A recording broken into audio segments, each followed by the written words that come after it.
प्रणाम भैया प्रणाम। व्हाट्सएप से हटे तो फिर लाइव आ गए। नाम जप करो, नाम जप ठीक हो जाएगा। और बताएं कैसे हैं आप। बस भैया कृपा है आपकी। नहीं आप नहीं, कृपा उपा ये सब आप वाली बातें मत करा करिए, जैसे कहते हैं ना कि ईश्वरीय बातें। ईश कृपा, अरे दया। मेरा मानना ये है कि सभी में भगवान है तो सबकी कृपा होती है वो फिर। अद्वैता थ्योरी है। हम ब्रह्मास्मि, सभी में भगवान है। बहुत बढ़िया। अरे ये राहुल भाई। जी, हाँ, क्या कह रहे हैं आप? बोलिए बोलिए। कह रहे हैं कि बड़ा लंबे समय से आपको फॉलो करते थे हम यार, देख के बहुत अच्छा लगता था आपको। अरे आप भी मुझे फॉलो किया अरे है। भाई, वही तो कह रहे हैं ना कि आपको बहुत लंबे समय से फॉलो कर रहे हैं आपके। कोई एक वीडियो नहीं होगा जो छोड़े होंगे हम। अरे शुक्रिया शुक्रिया। नहीं, आप हाँ, भी बहुत अच्छा काम कर रहे हैं। आप मैं ही से सीखा है भाई सब कुछ। अरे नहीं नहीं मुझसे। नहीं नहीं, सीख रहे हैं आपसे भाई। अरे मैं खुद सीख रहा हूँ। मेरे से क्या सीखना। नहीं नहीं, हाँ सीख तो सारे भाई ही रहे हैं मिलके। जी जी, ये आलोक सर, ये कौन है आलोक? आलोक सर से बात आप लोगों का हम कराना चाहते हैं। आलोक सर मेरे लिए बहुत ही प्रेरणादायक है। हेलो मीनाक्षी, मीनाक्षी को जोड़े क्या।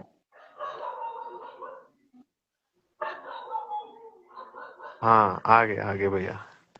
नमस्कार भैया। नमस्कार नमस्कार, कैसे हैं राहुल जी? नमस्कार आलोक सर। बहुत अच्छा। अरे क्या कहते हैं, एक तो ना मुझे विश्वास, अचंभा जिसे कहते हैं, अचंभा होता है कभी कभी। ऐसे त्रिपाठी त्रिपुठी लोग भी आ जाते हैं, थोड़े अरे खुले विचारों वाले, वरना लोग। खुले भाई, राहुल भाई याद रखिएगा कि स्वामी विवेकानंद जी, दयानंद सरस्वती जी, राजा राम मोहन राय जी, ये एक नहीं हजारों हुए हैं। नहीं नहीं, मेरा मेरा कहने का अर्थ ये है कि अचंभा होता है, बिल्कुल मीनाक्षी, बिल्कुल हम लोग मुश्किल बात से करते मिलते हैं। हैं। कभी आपको भी लाइव जोड़ा जाएगा, आपसे भी बात किया जाएगा जब आपके पास टाइम हो तो। जी और बताएं। आलोक भैया कहाँ से हैं? आलोक भैया हमारे साथ से ही हैं, इलाहाबाद से। ओह, नाइस नाइस। हम्म। अच्छा और अनुज भाई, मैंने तो ये पूछा ही नहीं था आपसे। मतलब मैं भूल गया था उस टाइम। अभी बात हो रही थी थोड़ी देर पहले कि आप कहाँ से हो। मैंने पूछा ही नहीं अभी। मैं अर्जुन इलाहाबाद भाई से हूँ और इलाहाबाद से ही लाइव हूँ, यहीं से बात कर रहा हूँ। और हमारे अनुज के बीच लगभग मुझे लगता है कि अप्रोक्सीमेटली 4 किलोमीटर का फासला है। हाँ, वो अनुज भाई ने वीडियो डाली थी, फोटो डाली थी, मतलब ऐसे कुछ। ये और अभी तन्मय भाई ज्वाइन राहुल करें जी ने क्या, एक क्या बात लोग कही, बोल रहे इन्होंने कहा कि अचंभा होता है त्रिपाठी या ऐसा कुछ। तो उसमें मैं एक बात जोड़ूंगा कि हम्म, हम लोग सब बायोलॉजिकल एक्सीडेंट हैं। हमको ये खुद भी नहीं पता है कि हम कहाँ पैदा होंगे। हैं? मैं तो वही कई बार बात है। मजाक में अपने दोस्तों को कहता हूँ कि हम अपने माँ बाप के रोमांस का परिणाम हैं। तो उसमें बिल्कुल हमको बिल्कुल। मतलब इस बात का कौन सा कोई मतलब कोई इसका लॉजिक ही नहीं है कि हम कहाँ पैदा हो जाएंगे। तो बिल्कुल हम बिल्कुल। अपने अपने काम से अपनी समाज, अपनी दुनिया को बेहतर बनाने का प्रयास करें, तो वो सबसे राहुल बड़ी भाई, चीज है। राहुल भाई जो हमारा जाति है, धर्म है, हमारी लैंग्वेज है, हमारा परिवार है, रंग रूप है, ये हमें एक्सीडेंटली मिल गया है। एक्सीडेंटली मतलब हमने चूज ही नहीं करा उसे। आप हाँ समझ रहे बिल्कुल। हो, इसमें हमारा कुछ है ही नहीं।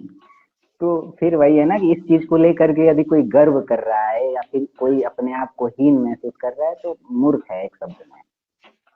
पर अनुज भाई साहब, ऐसा नहीं होता कि जैसे वो कुछ कहावतें होती है कि आप नेचर के साथ खिलवाड़ करते हो तो ऐसा सेम होता है आपके साथ? ऐसा है कुछ?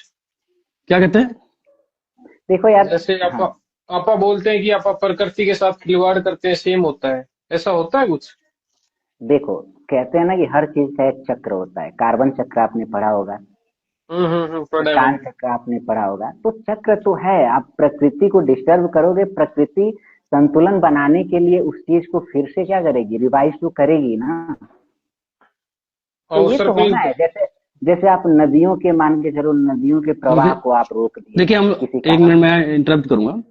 देखिए, हम लोग लाइव जुड़े हैं, तो जो लोग हमसे लाइव जुड़े हैं उनको एक सब्जेक्ट बता दीजिए कि हम किसके इर्द गिर्द बात करेंगे, तो जिससे लोगों आज के हम अंदर लोग, एक रुचि भी रहे और लोग अच्छे से बात कर पाए। और मतलब यूं ही मतलब टॉपिक कोई भी डिसाइड कर लीजिए, फिर हम लोग हाँ उस पर हाँ, बात आगे बढ़ते हैं धीरे धीरे करके, तो देखिए बेहतर राहुल रहेगा भाई, मेरी समझ में। राहुल भाई आपसे मैं कहूंगा ना कि इसकी स्क्रीन रिकॉर्डिंग कर लो पूरा। मेरे फोन में दिक्कत यही है, मैंने पिछली बार गुरु गोविंद गुरुकुल जी वाले से जब किया हम्म। था बात लाइव पे, तो हम्म। मैंने 3 घंटे की स्क्रीन रिकॉर्डिंग की। पता है हम्म। रिकॉर्डिंग किसकी हुई? सिर्फ उधर मेरी, की। सिर्फ मेरी, अच्छा। और हाँ। किसी तो की नहीं हुई। कल भी हम सारे भाई ने बात करे, अर्जुन भाई थे, तन्मय भाई थे, विशाल थे। यार अर्जुन मैंने रिकॉर्ड। मैं था, हम्म। जोगी था, और क्या नाम है, विशाल भाई बज्जो। विशाल था, हाँ। मतलब चार पांच भाई थे जो बात कर रहे थे। हम्म। अच्छा मेरे पास एक मैसेज आया, जो आलोक सर कह रहे हैं, आज हम लोग मुख्य रूप से बात करते हैं फेथ पे और ब्लाइंड फेथ पे, क्योंकि राहुल भाई यदि हैं, सॉरी, लॉजिक एंड सोल भाई यदि हैं यहाँ पे, तो ये टॉपिक हम्म। बहुत ही ज्यादा इंटरेस्टिंग होने वाली है हम सभी के लिए। जी जी। तो तो इस टॉपिक पे बात करेंगे फेथ पे, नहीं नहीं, नेचर बात पे। आप मेरी बात सुनिए, हम 4 लोग लाइव हैं, आप अपना प्रस्ताव रखिए, हम तीनों चारों डिसाइड करेंगे किस पे बात करेंगे। आपकी केवल बात थोड़ी ना मानी जाएगी कि आप ही डिसाइड कर देंगे इसी पर बात होगी तो इसी पर बात होगी। बिल्कुल सर, वी लोकतंत्र आर है लिविंग बिल्कुल। We are living in democracy, और we have to practise the real democracy. So voting बिल्कुल will be the first right. तो मेरी समझ बिल्कुल। में तो कुछ और पे बात कर सकते हैं, क्योंकि ब्लाइंड फेथ और फेथ से जो हमारी ऑडियंस है, एक नॉर्मल इंसान है, स्टूडेंट है, मेरे लिए समझ में कुछ ऐसा मुद्दा लीजिए जिससे मतलब उनको इनरिचमेंट हो, क्योंकि ये एक मेटाफिजिकल सवाल है। और हम्म। मुझे लगता है इस पे हम कभी फिर भी बात कर सकते हैं। अभी जो चल रही ऑनलाइन ऑनगोइंग सिनेरियोज हैं, उन किसी मुद्दे पर, इंटरनेशनल रिलेशन पे बात कर सकते हैं, या यूजीसी पर बात कर सकते हैं, या बिल्कुल। फिर कोई और कंटेम्प्रेरी इश्यू पर बात कर लीजिए, तो मुझे लगता है मेरे लिए ठीक होगा। चलिए इट्स माय यूजीसी पॉइंट का ऑफ मुद्दा व्यू। उठाते हैं, यूजीसी पे बात करते हैं, कैसा रहेगा? लॉजिक एंड सोल भाई। भैया मैं तो एग्री हूँ, मैं जो आप चूज कर दें। नहीं नहीं, लोकतंत्र है, जो आप चूज कर दें ऐसा नहीं होगा।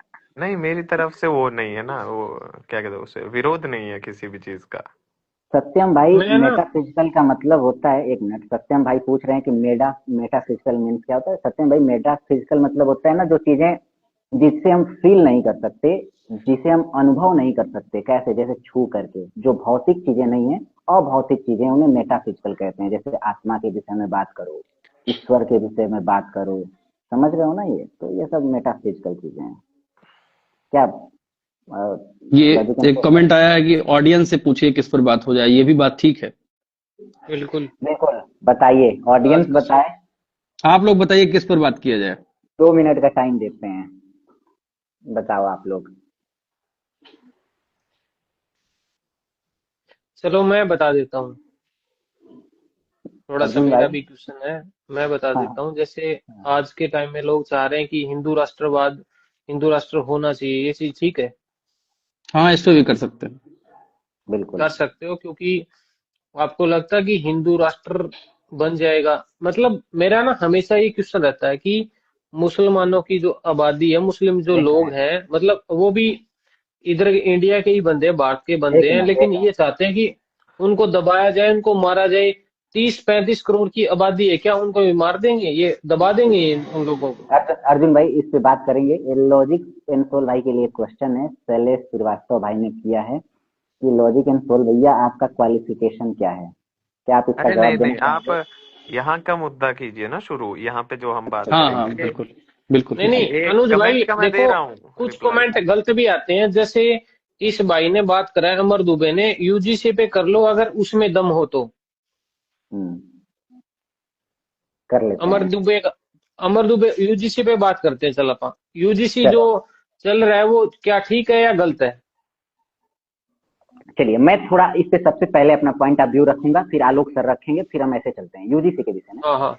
देखो, जैसे ये हम लंबे समय से देखते हुए आ रहे हैं ना, कि यूनिवर्सिटीज में, कॉलेजेस में, आप खुद ग्राउंड लेवल पे जाके देखो, कास्टिज्म जैसी चीज एग्जिस्ट करती है, और करती बहुत है, ही बिल्कुल करती है। बहुत ही तगड़े रूप से एग्जिस्ट करती है। अब बहुत सारे केसेस ऐसे पेंडिंग है कोर्ट में खासी, जिसमें रैगिंग भी किया गया, तो झांसी देख करके बच्चों के साथ। अभी एक हाल ही में उत्तराखंड का केस आया कि एक बहुत ही टैलेंटेड लड़की थी, एससी कास्ट की, उस लड़की की देखिए रैगिंग मैंने की वो। गई। हाँ, रैगिंग की गई और फिर बाद में उसने फांसी लगा लिया था, ऐसा कुछ केस था, आप बिल्कुल सभी को बिल्कुल। पता होगा। तो ऐसे बहुत से केस पेंडिंग है। कोर्ट ने भी, सुप्रीम कोर्ट हो या फिर स्टेट लेवल के जो कोर्ट्स हैं, हाई कोर्ट्स हैं, इन्हीं ने कई बार गाइडलाइन दिया है गवर्नमेंट को कि आप यूनिवर्सिटीज में, कॉलेजेस में जाति आधारित भेदभाव रोकने के लिए कानून बनाओ। ये लंबे समय से बात हो रही थी, गवर्नमेंट ने इस पे एक्शन लिया और केवल कॉलेजेस में, यूनिवर्सिटीज में भाइयों मेरे, स्टूडेंट के साथ इस तरीके का भेदभाव नहीं होता है कास्ट के आधार पे। टीचर्स भी, प्रोफेसर्स भी ये सब फेस करते हैं, वहां पे जो प्यून होते हैं ना, वो भी फेस करते हैं, और स्टूडेंट तो फेस करते ही हैं। हॉस्टल में भी ये बड़े पैमाने पे कास्टिज्म एग्जिस्ट करता है। अब हुआ क्या कि गवर्नमेंट ने इससे बनाया, अब पूरा का पूरा यूजीसी को मैं 2 शब्दों में समझाऊं, यदि 2 लाइन में, तो इतना कहूंगा कि इसमें टोटल 7 प्रकार के डिस्क्रिमिनेशन की बात करी गई है। टोटल 7 प्रकार के डिस्क्रिमिनेशन को रोकने की बात करी है। एक है जाति के आधार पे, दूसरा है लिंग के आधार पे, लैंगिकता आधार पे, तीसरा है बिल्कुल। कि भाई ये जो विकलांगता है इसके आधार पे, और चौथा आप लोगों को धर्म के आधार पे मिल जाएगा, पांचवा आर्थिक आधार पे मिल जाएगा। इसमें क्लियरली मेंशन है, आर्थिक आधार पे मिल जाएगा। और फिर 2 कोई और है भी है, उसके विषय में मुझे अभी शायद पर नाम नहीं याद है। अनुज भाई, मैंने एक ना मिनट। एक बात सुनी है, मेरी बात सुनो, बीच में एक आधा क्वेश्चन मैं रखता हूँ कि लोग कह रहे हैं कि एसटी, एससी और ओबीसी को ही क्यों रखा है मैं इसी पे जनरल। जस्ट आ रहा हूँ, हाँ मैं हाँ इसी हाँ। पे जस्ट आ रहा हूँ। जो हम्म हम्म 7 प्रकार, मैं सारे क्वेश्चंस, मुझे पता है कि सोशल मीडिया में क्या चल रहा है, मैं उनका जवाब दे रहा हूँ। तो हम्म हम्म हम्म जो टोटल लॉजिक एंड सोल भाई और अर्जुन भाई, आलोक सर, जो 7 प्रकार के डिस्क्रिमिनेशन की रोकने की इसमें बात करी गई है, उसमें से एक जो डिस्क्रिमिनेशन है जाति के आधार पे, उसमें केवल एससी एसटी ओबीसी को शामिल करा गया है। मतलब आप उसको याद शामिल रखो, किया गया है। मतलब याद रखो, 7 प्रकार के डिस्क्रिमिनेशन को रोकने की बात करी गई है। इस 7 में से एक प्रकार का जो डिस्क्रिमिनेशन है जाति का आधार, इसमें जनरल को शामिल नहीं करा गया है। बाकी जो 6 प्रकार के डिस्क्रिमिनेशन है उसमें भी जनरल शामिल उन सभी में है।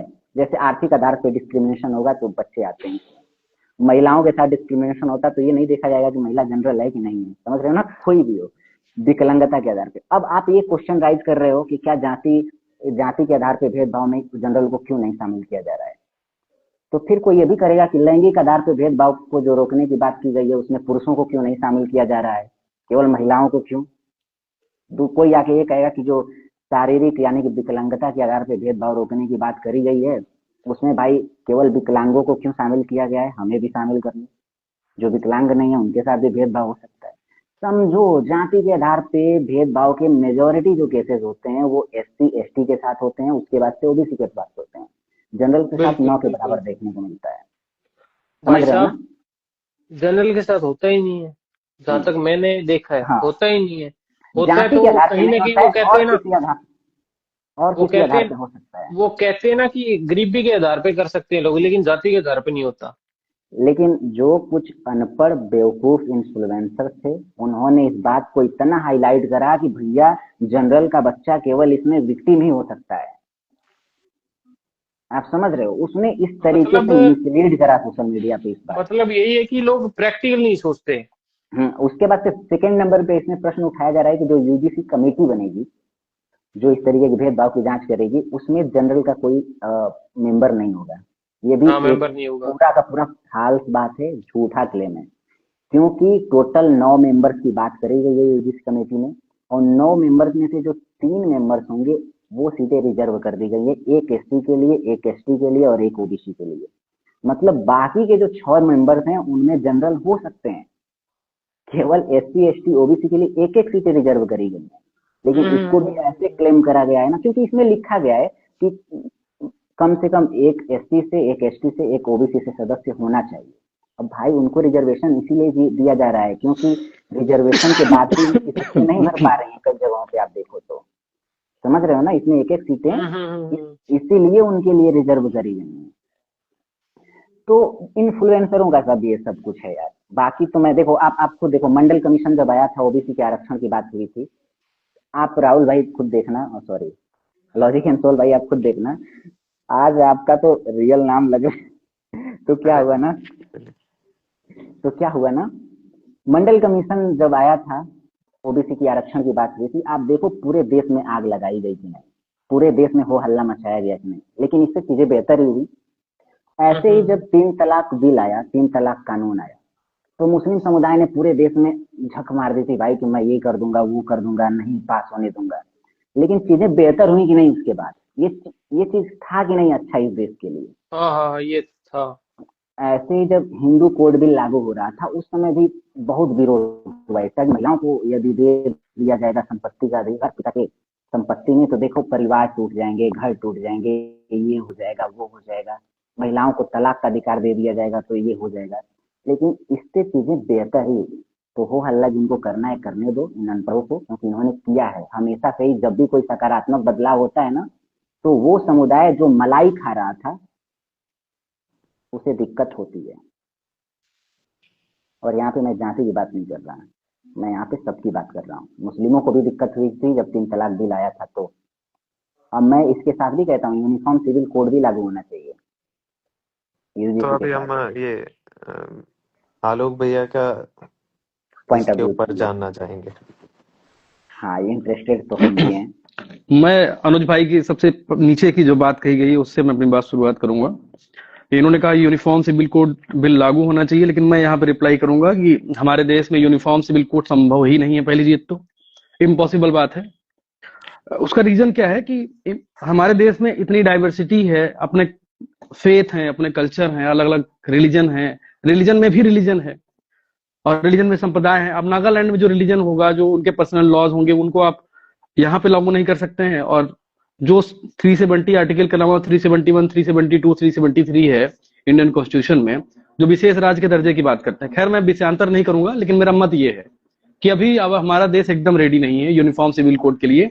और अगर आप यूनिफॉर्म सिविल कोड को एम्फेसिस करेंगे तो देश को बांटने का काम करेंगे इस समय, एट दिस सिचुएशन। क्योंकि हमारे देश में और सारी समस्याएं भी इस समय बहुत विकराल रूप ले रही हैं जैसे। लेकिन फिर मैं अब यूजीसी पे आता हूं। देखिए, कार्ल मार्क्स एक फिलोसफर हुए, उन्होंने एक बात कही थी कि 1857 के का जो रिवोल्ट हुआ हिंदुस्तान में, तो उसको एनालाइज कर रहे थे वो। उन्होंने एक चिट्ठी लिखी और वो चिट्ठी लिखी थी अपने दोस्त फ्रेडरिक एंगल्स को। तो उस चिट्ठी में उन्होंने इंडिया को एनालाइज करते हुए बात कही है कि भारत में कास्ट में क्लास है, क्लास में कास्ट है। लेकिन उन्होंने आगे भी एक बात रखी जो सबसे इंपॉर्टेंट बात थी कि भारत में एक्चुअली जो हायरार्किकल जो पूरा मामला है, जो सवर्ण है, उनके वो वर्गीय दृष्टिकोण से, क्लास का मेरा मतलब ये है कि जिसके पास संसाधन है, जिसके पास प्रोडक्शन पावर पे कब्जा है। प्रोडक्शन पावर का मतलब बड़ी बड़ी कंपनी जिनके पास है, जिनके पास बड़ी ठेकेदारी है, रुपया पैसा है, वो क्लास को इस तरह से आप देखिए। तो ये सवर्ण ही ज्यादा है भारत में। अभी एक एमनेस्टी इंटरनेशनल की एक रिपोर्ट आई है, यूनिसेफ की एक रिपोर्ट आई है, उस रिपोर्ट में यह बताया गया है कि भारत में ऊपर के जो 3% सवर्ण हैं उनके पास 87% संपत्ति है। करेक्ट। 87% संपत्ति है।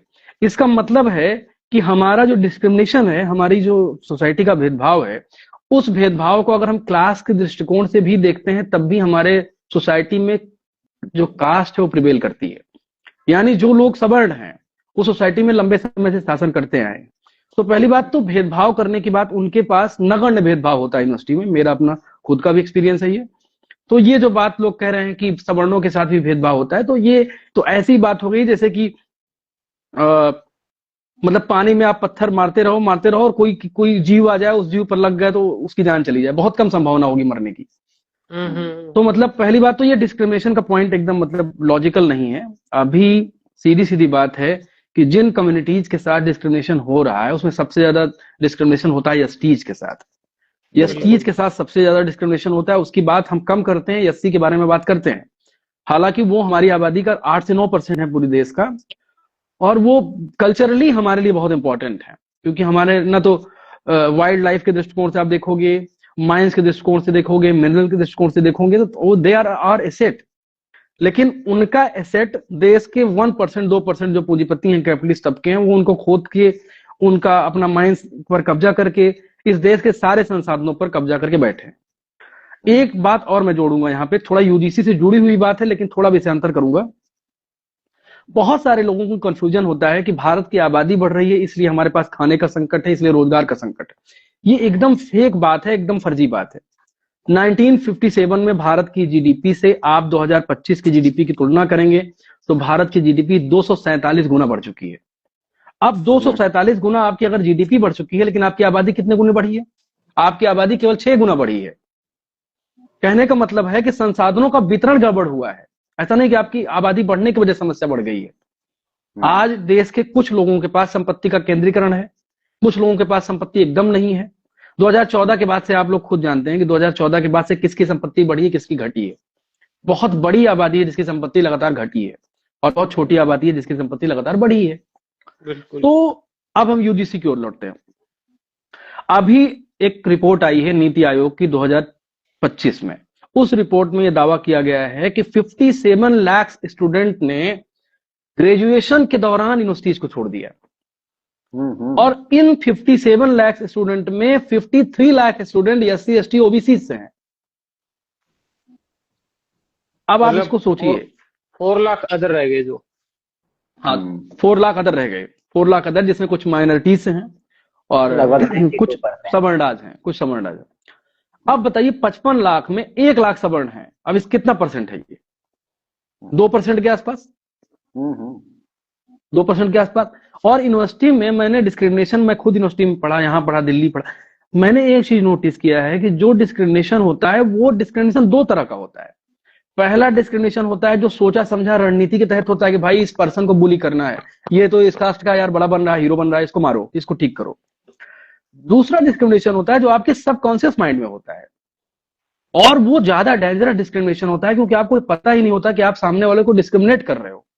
बिल्कुल बिल्कुल, पता नहीं चलता। हम अनुज भाई के साथ एक दिन बात कर रहे थे, तो मैंने कहा कि बहुत सारे सवर्ण हुए हैं, वो क्या कहते हैं, हम तो इनके साथ थाली में खाना खा लेते। ये आपकी बात अगर दिमाग में आ रही तो कहां से आ रही है? मतलब थाली में खाना खाने की बात कहां से आ रही है आपके दिमाग में? मतलब आप खुद को प्रिविलेज समझ रहे हो, प्रिविलेज समझ रहे हो कि मतलब उसके साथ खा लोगे तो आप अच्छे हो जाओगे। वो एक तरफ का भेदभाव ही तो है, और क्या है? वो एकदम भेदभाव है, वही मैं कह रहा हूं। तो सब कॉन्शियस माइंड की जो पूरी फिलोसफी है, अब आप 2000-3000 साल से the same fact, the same path, the same vulnerable ideas you are following, आप सेम चीजें फॉलो कर करके यहां पहुंचे हो, और आपके दिमाग में भर गया है कि आप भैया सत्ता में हो, और आपको सत्ता से कोई हटाएगा। आपको ये समझ में नहीं आ रहा है कि आप क्यों परेशान है। एक्चुअली जो सबसे ज्यादा परेशान है वो इसलिए परेशान है कि उनको कहीं ना कहीं इस बात से प्रॉब्लम है कि रडार पे आ जाएंगे। और मैं अभी भी कहता हूं, एक बात फिर से लास्ट में कहूं, इतने नियम कायदे कानून के बाद भी डिस्क्रिमिनेशन जारी रहेंगे, क्योंकि कोई नियम कायदा कानून जब तक सामाजिक चेतना किसी कम्युनिटी में, किसी व्यक्ति में, किसी देश में नहीं आती है, तब तक डिस्क्रिमिनेशन कभी नहीं बंद हो सकता है। महिलाओं के लिए घरेलू महिला हिंसा अधिनियम बना है, पास्को लगा है, हर चीज 376 आर्टिकल, मतलब हर उत्पीड़न के लिए कानून है। लेकिन वो क्या उत्पीड़न खत्म हुए? आपने वो आर्टिकल लड़की देखी रिद्धि शर्मा नाम से? जानते हैं, जो ऑब्जेक्शन करती हर बात पे। आलोक भाई साहब नहीं, मैंने नहीं देखा। देखना भाई साहब उसको, आपका ना खून खोल उठेगा कि ये क्या बात कर रही है। तो मतलब मेरा कहने का मतलब है कि कानून से केवल बातें नहीं बनती। आर्टिकल 17 आपको पता है कि ये डिस्क्रिमिनेशन की बात करता है, कहता है छुआछूत भारत में नहीं होगी, लेकिन प्रिवेल अभी तक कर रही है ना। अंबेडकर साहब ने 26 अक्टूबर 1948 को संविधान सभा में हसरत मोहानी का जवाब दिया था। हसरत मोहानी लेफ्ट के व्यक्ति थे, उन्होंने एक सवाल पूछा था कि अब तो भारतीयों को पॉलिटिकल फ्रीडम मिल गई। अब भारतीयों को पॉलिटिकल फ्रीडम मिल गई, तो हसरत मोहानी ने पूछा कि अब क्या होगा। अंबेडकर साहब ने कहा कि पॉलिटिकल फ्रीडम इज नथिंग, जब तक सोसाइटल फ्रीडम, सोसाइटल कॉन्शियसनेस नहीं आती है, तब तक कोई देश वाकई में आजाद नहीं है। सेम बात भगत सिंह ने अछूत समस्या में भी लिखी। सेम बात भगत सिंह के अंकल थे, वो काला पानी की सजा उनको हुई थी जब 1948 में भारत आते हैं, और भारत जैसे पहुंचते हैं, पंजाब पहुंचते हैं, तो कहते हैं कि ये तो हिंद है ही नहीं जिसका सपना भगत सिंह ने देखा था। तो मतलब जो क्लास और कास्ट दोनों का डिस्क्रिमिनेशन खत्म हो, समाज ऐसा बने जहां एक दूसरे के प्रति कोई हीन भावना, कोई सुपीरियरिटी कॉम्प्लेक्स ना हो। और ये कैसे आएगा? ये एजुकेशन से आएगा, कॉन्शियसनेस से आएगा। और जो लोग रिएक्शनरी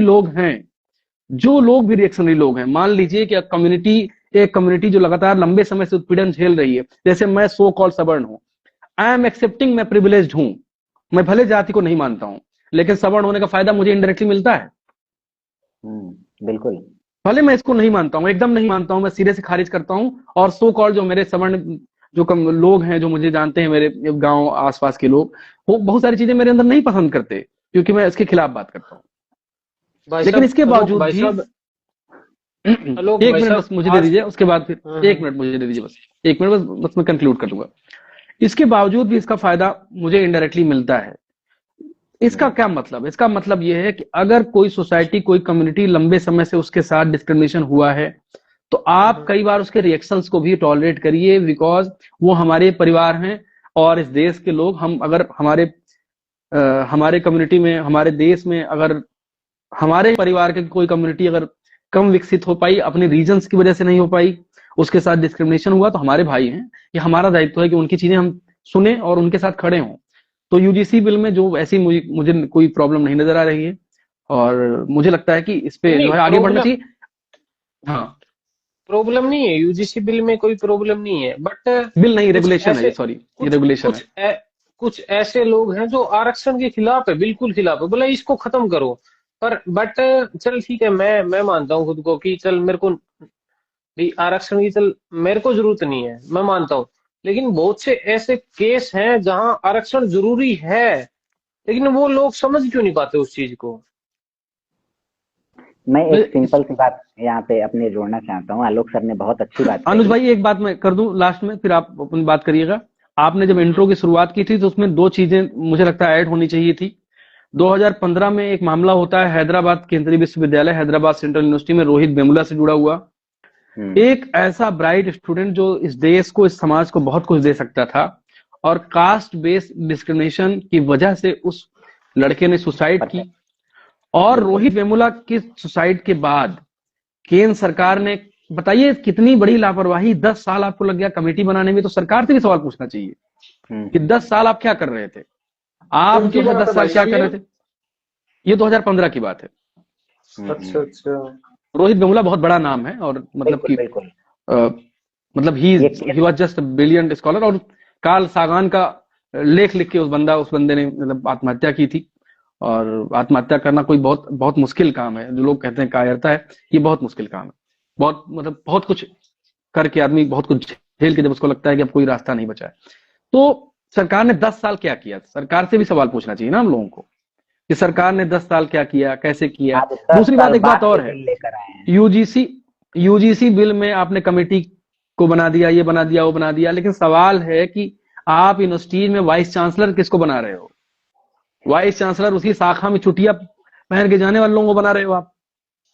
तो वो क्या करेंगे? इसके भी सवाल पूछिए ना सरकार से, इस पे भी सवाल पूछिए कि वाइस हाँ, चांसलर तो वही जो शाखा में जा रहा है, वही वाइस चांसलर बन रहा है। अब वही अध्यक्ष अभी भी मैं नाम बनेगा नहीं लूंगा, कमेटी एक का। यूनिवर्सिटी में हॉस्टल के बाहर खड़े थे, जो वार्डन साहब आए, वार्डन साहब एकदम पूरा बाकायदे भगवा पहने, एकदम साल ओढ़े आ गए। मैं कहता हूँ कोई मौलवी आ जाए तो उसको क्या कहेंगे आप? मतलब इस देश को क्या बना दिया है? इस देश को जोकर का अड्डा बना दिया है। और 85% आबादी जो पीड़ित आबादी है, मुझे लगता है कि उसको सबसे ज्यादा खिलाफत करनी चाहिए, ये सो कॉल्ड हिंदू राष्ट्र की। इसमें भी आप जो आपने बात कही, इसको जोड़ेंगे। चोगा पहन के तुम आ गए, तुम वाइस चांसलर बन गए हो, तुम्हें मतलब बीसी का फुल फॉर्म तक नहीं पता है, और तुम वाइस चांसलर बन गए हो। तुम डिस्क्रिमिनेशन करोगे ही करोगे, क्योंकि तुम्हारे अंदर की जो खाद पानी मिली है, जिस तरह से तुम वाइस चांसलर बने हो, उसका आधार ही डिस्क्रिमिनेशन है। तो कुल मिलाकर ये मेरा पूरा रिमार्क है, और कुछ बात आप लोग आगे बढ़ा सकते हैं। थैंक अब मैं लॉजिक एंड सोल भाई से कहूंगा कि आप अपने यू। विचार इस पे रखें और थोड़ा सा टाइपिंग को अपने अपने ऑडियंस से बात करना थोड़ा कम करें। लॉजिक अरे एंड नहीं, सोल वो भाई। तो मैंने बहुत देर से बंद कर दिया है। हाँ, तो आप अपने विचार रखें इस टॉपिक पे। अमर दुबे कमेंट आ रहा है कि आरक्षण का जिनको लाभ मिल चुका है उनको आरक्षण क्यों मिल रहा है? एक बात मैं इनको कहना चाहता हूं, अमर दुबे जी, आरक्षण की बेसिक समझिए। आरक्षण गरीबी उन्मूलन कार्यक्रम नहीं है, आरक्षण मतलब है ना रिप्रेजेंटेशन का आलोक, माध्यम है। आलोक भाई साहब, कुछ लोगों को ये भी हाँ नहीं पता कि आरक्षण क्यों दिया जाता है, कसम से। हाँ, बिल्कुल बिल्कुल सही बात वो लोग आवाज उठाते हैं, फिर मेरे को ना बहुत गुस्सा आता है इस बात पे यार, कि है। आरक्षण को समझ तो लो उससे पहले। भाई जाति भी खत्म कर दो, आरक्षण भी खत्म हो जाएगा अपने आप। वही बात है कि जो चलिए आरक्षण आप को लोग बात खत्म करने के लिए आवाज उठाते हैं, वो कभी जाति को खत्म करने के लिए आवाज ही नहीं उठाते। बिल्कुल सबसे बिल्कुल। वो जाति पे गर्व करते हैं दूसरे तरफ। और एक मैं इसमें बहुत ही बड़ी बात कहना चाहूंगा। आलोक सर ने कहा कि जो हमारे वो छोटे भाई बहन ही हैं तो हैं, मतलब हमारे ही समाज का हिस्सा है। यदि देखो, गांधी जी ने कहा था कि यदि समाज के किसी भी कोने में, भारत के किसी भी कोने में यदि कोई समाज पिछड़ा रह जाता है, कोई वर्ग पिछड़ा रह जाता है, तो यदि कभी आगे नहीं बढ़ सकता। एक बात समझाऊंगा, जैसे कि मैं अनुज भगत हूँ, मैंने एक परिवार में जन्म लिया एक्सीडेंटली, मुझे उस परिवार का नाम मिला, उस परिवार की जाति मिली, उस परिवार का धर्म मिला, उस परिवार ने जितने धन संपत्ति इकट्ठा कर रखे थे, खेत खलिहान घर द्वार जितना भी मेरे पिता ने इज्जत इकट्ठा कर रखे थे, वो सब कुछ मुझे मिला। मिला कि नहीं मिला? अब जैसे कि एक राजा भैया हैं, रघुराज प्रताप सिंह, बहुत बड़े नाम है, नेता है वो, उनके बेटे को उनका सारा धन शोहरत ऐश्वर्य नाम सब कुछ मिला कि नहीं मिला एक्सीडेंटली? तो यदि अपने पिता की संपत्ति, अपने पूर्वजों का सब कुछ ले रहे हो, तो तुम ये कैसे छोड़ सकते हो जो तुम्हारे पूर्वजों ने अन्य अदर कास्ट के साथ डिस्क्रिमिनेशन किया, उसकी जिम्मेदारी कैसे छोड़ दोगे? तुम कहते हो कि मेरे पूर्वजों ने किया था तो मुझे वो क्यों मिलेगा, मुझे क्यों बिल्कुल भुगतना है? बिल्कुल समझ सॉलिड रहे हो? एग्जाम्पल है। तुम चलो अपने पिता अपने पूर्वजों का धन संपत्ति छोड़ दो और आ जाओ, चलो इक्वालिटी पे बात कर लेते हैं। समझ रहे हो ना? तो तुम अपने पिता का नाम ले रहे हो, जाति ले रहे हो, धन संपत्ति ले रहे हो, और तुम्हारे पिता ने, तुम्हारे पूर्वजों ने जो डिस्क्रिमिनेशन किया है वो उसकी एक है ना, जिम्मेदारी नहीं लोगे? एक थॉट आया था मेरे सामने कि यार ये उस टाइम की बात क्यों नहीं याद कर रहे, जब उस टाइम जो लोग लीड कर रहे थे उस टाइम आरक्षण नहीं दिखा क्या इन्होंने? 100% मतलब यार, जब था। हाँ 100% सब था, अभी उस टाइम ये नहीं दिखा कि आप लोग लीड कर रहे हो। वो चीजें समझ में क्यों नहीं आती इन लोगों को? और आलोक सर से जब मैं डिबेट कर रहा था तो आलोक सर ने एक बहुत ही अच्छी बात करी थी, उसमें बताई थी मुझे कि जैसे कि जो डिस्क्रिमिनेशन था वो केवल कास्ट बेस्ड, मतलब कि समझो कि आप सम्मान के लिए नहीं था। जो डिस्क्रिमिनेशन हुआ वो केवल इसलिए नहीं हुआ कि भाई ये अपर कास्ट के लोग हैं तो इन्हें सम्मान देंगे, ये लोअर कास्ट के लोग हैं तो इन्हें सम्मान नहीं देंगे। ये जो जाति बेस्ड डिस्क्रिमिनेशन था, इसने एक बहुत बड़े समुदाय को संपत्तियों से निगलेक्ट कर दिया पूरी तरीके से, संपत्तियों अनुज से भाई काट अनुज दिया। भाई अनुज भाई एक लाइन, एक बात बोलूंगा यहाँ पे। हम्म, दुनिया में कोई भी सम्मान, दुनिया में कोई भी प्रिविलेज जो होता है उसका भौतिक आधार होता है, उसका मेटेरियलिस्टिक बेसिस होता है। बिल्कुल सर, और उसका बिल्कुल मेटेरियलिस्टिक बेसिस हमेशा जो है धन होता है, पैसा होता है, प्रोडक्शन पावर्स होती है। बिल्कुल अगर सर। कोई व्यक्ति जाति में, समाज में, वर्ग में ऊपर उठता है तो इसका सीधा सा मतलब है कि उसका उसका स्तर न केवल आर्थिक रूप से बल्कि सामाजिक रूप से भी बढ़ेगा। अभी आप शैक्षिक भी, रूप से भी आपके पास बढ़ेगा। भी 100 करोड़ रुपए आ जाए तो अपने देवरिया में आप जाएंगे तो मुझे लगता है 100 लोग आपसे मिलने आएंगे। वो तो बिल्कुल। मतलब सम्मान ये नहीं रिलेटिव है। देखेंगे, वो ये नहीं देखेंगे कि इसकी जाति क्या है, वो ये देखेंगे कि हाँ स्टैंड क्या है बंदे का। हाँ हाँ, तो ये मेरा कहने का मतलब है कि जातिगत उत्पीड़न का आधार प्रोडक्शन पावर और संसाधनों पर कब्जा है ही, इसमें कोई मतलब कोई दो राय ही नहीं है, ये हाँ, उसका तो पर लॉजिकल बेस है। वही आलोक कह सर, रहे मैं हैं। ये मानता हूँ कि गरीबी का भेदभाव बहुत ज्यादा है, बाद में जाति आती है। मेरा ये सोचना है कि बाद में जाति आपकी आती है, बात गरीबी का ज्यादा आपकी बात एक भेदभाव हद है। तक सही है, एक बात हद तक सही है आपकी, एक मैं हद तक आपकी बात ठीक है। मैं इस पे कुछ लेकिन कहूँ क्या? इसको आप जब भारतीय समाज में देखेंगे तो चीजें थोड़ी सी बदलती हुई दिखती हैं। क्योंकि जब जाति, जैसे कई लोगों को लगता है कि जाति का आविष्कार कर दिया गया, जाति को खोज दिया गया। देखिए, कोई भी व्यवस्था अगर लंबे समय तक प्रिवेल करती है तो कुछ ना कुछ उसमें उसका भौतिक आधार, उसकी मेटलिस्टिक बेसिस होती है। तो उसका भौतिक आधार, जाति का जब आप भौतिक आधार देखेंगे तो समाज में हम जो पढ़ रहे हैं, हम लोग 4 लोग इंस्टाग्राम पे लाइव होकर बात कर रहे हैं ना, हम्म, ये किसी कुछ लोगों की वजह से कर रहे हैं। एक बड़ी कम्युनिटी है जिसकी वजह से हमको ये अवसर मिल रहा है कि हम बात कर रहे हैं। एक बड़ी बट है ना कम्युनिटी जो लाइब्रेरीज बना। आलोक सर, आलोक सर मैं एक बात बताता हूँ, अगर मैं ये चाहता हूँ कि मैं मेरे समाज को थोड़ा सा सुधार दूं, एक बात रखूंगा, बुरा लगेगा शायद जो देख रहे नहीं नहीं, हैं, बोलिए बोलिए। हो सकता आपको भी लगेगा, कि मैं ये नहीं नहीं, चाहता आप हूँ कि बोलिए, हम कोई दिक्कत मेरे नहीं। समाज को मैं सुधार दूं, तो वो मेरा विरोधाभास करते हैं हमेशा। अभी भाई तू कौन है? मतलब है ना, मैंने ये देखा है कि देखो, मैं थोड़ा सा ठप्पे की बात करूं तो मैं एससी कास्ट से बिलोंग करता हूँ, जो एक ठप्पा दिया हुआ है हम लोगों को। तो मैं ये बात करता हूँ कि यार तुम लोग ये मत करो, वो कहते हैं ना कि संविधान को पढ़ो, लेकिन वो पढ़ते नहीं है, वो नशे पते में ज्यादा जाते हैं। वो मेरा विरोध करते हैं, मैं उस चीज पे क्या बोलूं उन लोगों को। बिल्कुल सही।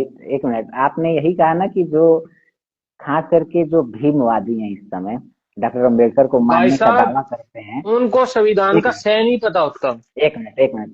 ये मैं वास्तविकता में मैं इस समय देख के बहुत दुखी होता हूँ। भीम दिवाली, भीम दूज, पता नहीं क्या, ये भीम छठ, ये सब पता नहीं क्या लगा रखे हैं। जबकि अम्बेडकर साहब का ये कहना था कि शिक्षा शेरनी का दूध है, जो जितना पिएगा दहाड़ेगा। भाई, बाबा साहब ने कभी भाई, भी ये नहीं बोला था कि मेरे दीवे लगाओ। उसने जो हमारे महान आदमी थे बाबा साहब, उन्होंने ये बोला था कि मेरे विचारों पर चलो, लेकिन चलते नहीं है, नशे पते में भाई, ज्यादा जाना है। भाई, अम्बेडकर जयंती के दिन डीजे लगा के भाभी देवर का गाना बजा के भोजपुरी वाला और डांस चल रहा है। रविदास जी के जयंती के दिन डीजे लगा के भाभी देवर का गाना लगा के भोजपुरी वाला डांस चल रहा है। मतलब कि जिन कुरीतियों से निकालने के लिए वो जीवन पर्यंत संघर्ष करते रहे अपने समाज को, आज अनुज वो भाई, समाज उनके नाम के साथ, उनके फोटो के साथ, उनके मूर्ति के साथ, उनके संविधान के साथ उन कुरीतियों में लीन है। आलोक सर, मैं एक है ना सच्चाई बताऊंगा, सुनना चाहोगे तो। बताइए बताइए। जैसे एक मेरा लेकिन थोड़ा समाज है, मेरा लग रहा समाज है है, या जो इंटरेस्टेड भी मैं नहीं मेरे मानता हूँ चीजें कि में। यार ये बंदे हैं, मान जाएंगे, मैं उनको ये बोलता हूँ ना कि भाई पढ़ लिख लो। लेकिन है ना, जैसे मैं फॉर एग्जांपल अभी इन दिनों की बात है, 1 या 2 महीने की पहले की बात है, तो आपने ऐसा देखा कि कभी, मतलब जो ठप्पा है, अपर कास्ट के जो ठप्पे हैं, उनमें देखा आपने कहीं ठेका खुला हो, ठेका जैसे दारू बिकती है वहां, देखा आपने कभी भी अपर कास्ट में कहीं किसी समाज में मोहल्ले में ठेका खुला हुआ नहीं देखा होगा। डाउन कास्ट में जो लोग समझते हैं, जो ठप्पा समझते हैं, वहां ठेका देखा होगा आपने। मैं मेरे मोहल्ले में विरोध करता हूँ उस चीज का कि भाई इस मोहल्ले में ठेका ठीक नहीं है। लेकिन क्या करता है मेरा समाज, मेरे को ही लठ तोड़ता है, भाई भाई तू कौन है, तू कहां से आ गया। मैं बोला भाई ये चीज जरूरी है क्या। बोला भाई चुप रह, लठ मारेंगे। अब एक बात बताओ, उन बंदों का समर्थन कैसे करूं मैं। देखिए जिन ऐसा है बंदों कि को मैं ये कह रहा हूं कि भाई ये चीजें छोड़ दो, समाज को लेके चलो, आगे बढ़ो, पढ़ोगे तो आगे जाओगे, लेकिन वो समाज मेरा विरोध कर रहा है, उस बात पे मैं क्या बोलूं। देखिए ऐसा है कि ये जो बात पूरी है, पहली बात तो कोई चमत्कार, कोई बातचीत या कोई बदलाव 2 दिन 4 दिन 6 दिन 2 साल में नहीं होता है। पहली बात तो, अगर आपको ये हम्म। लग रहा है कि ये 2 4 6 दिन में 20 दिन में 2 महीने में 4 महीने में ये हो जाएगा, तो ये बहुत मुश्किल बात है। पहली चीज, ये बात जब तो है। उत्पीड़न किसी कम्युनिटी के साथ लंबे समय तक होता है तो दो तरह से चीजें बदलती हैं, दो तरह से। पहला बदलाव जो होता है वो होता है जो उत्पीड़न करता है, जो एक्सप्लॉइट करता है, उसके दिमाग में, उसके सबकॉन्शियस माइंड में ये भावना आ जाती है कि हम सुपीरियर हैं। और वो भावना उसके काम में, उसकी बातचीत में अक्सर दिखती है। बहुत सारे इंटेलेक्चुअल लोगों को आपने देखा होगा कि कुछ ऐसे एक्शन करते हैं जो मतलब उनको वो करना भी नहीं चाहते हैं। कुछ ऐसे एक्शन, जैसे मान लीजिए मैं आपको एग्जांपल देता हूं। आप एक ट्रेन में जा रहे हैं और आप जनरल डिब्बे में चढ़ते हैं और कुछ छत्तीसगढ़ में काम करने वाले मजदूर वहां बैठे हैं। मैंने बहुत सारे लोगों को देखा है जो सो कॉल्ड इंटेलेक्चुअल, बहुत पढ़े लिखे लोग होते हैं, उसको देखकर नाक भाव ऐसे सिकोड़ लेते हैं, जबकि उनकी इंटेंशन नहीं होती कि वो ऐसे करना चाहते हैं। लेकिन उनका ये एक्शन दिखा देता है कि उनके दिमाग में अभी भी जो जातिगत चेतना है वो है। तो इसका खात्मा भी दो तरह से होता है, एक तो कॉन्शियस माइंड, एक दूसरा सबकॉन्शियस माइंड सॉरी। आपने मान लिया कि आप जातिवाद नहीं मानते हैं, फिर भी आपके अंदर जाति है। तो पहली चीज, दो, जो उत्पीड़न कर रहा है उसके अंदर सुपीरियोरिटी कॉम्प्लेक्स, और जिसके साथ उत्पीड़न हो रहा है उसके अंदर इंफीरियोरिटी कॉम्प्लेक्स, दोनों पैरेलल चल रहा है। और ये पैरेलल चलने का जो पूरा मामला है, ये 2 4 दिन का नहीं है। अगर बीमारी 1000 2000 3000 साल की है तो आपको लगता है ये इलाज 2 4 साल में हो जाएगा। और जहां तक ठेके ठेके की बात आपने की, ठेके की बात की, जो व्यक्ति, जिस व्यक्ति के पास, जैसे मैं आपके साथ बैठा हूं, हम लोग 4 लोग बैठे हैं, हमारे पास अवसर है कि हम इंस्टाग्राम पे लाइव आ रहे हैं, हमारे पास अवसर है कि हम किताबें खरीद के पढ़ सकते हैं, हमारे पास बिल्कुल अवसर है, बिल्कुल। हमारे पास बिल्कुल। स्पेस है इस बात का, हम किताबें पढ़ रहे हैं। तो जो आबादी लंबे समय तक इस समाज में प्रिवेल करती रही है, वो क्यों प्रिवेल करती रही? क्योंकि उसके पास अवसर था, उसके पास समय था, क्योंकि उसके लिए काम करने वाले लोग थे। श्रम से दुनिया बनती है, लेबर से दुनिया बनती है, दिमाग से नहीं बनती है। लेबर से दिमाग विकसित होता है। ये कॉन्सेप्ट ही उल्टा है। कभी इस पे हम बात करेंगे अगर हम लोग बात करना चाहेंगे तो। लोग सर, मैं एक्चुअली यही बात मैं ये मानता हूँ कि जब डॉक्टर भीमराव अंबेडकर को हराया गया, वहां लोग ये सोच लेते ना कि तुम एक पैसे के बारे में या फिर एक लालच के बारे में डॉक्टर भीमराव अंबेडकर को हरा रहे हो, लेकिन ये बात सोच लेते ना कि भाई जिता दोगे तो और ज्यादा भला हो जाएगा आप लोगों का। लेकिन उस टाइम जब देश संकट में था, जब लोगों ने सोचा नहीं, लेकिन उनको तो लालच था। वो कहते हैं ना कि उस टाइम हालात कुछ और थे,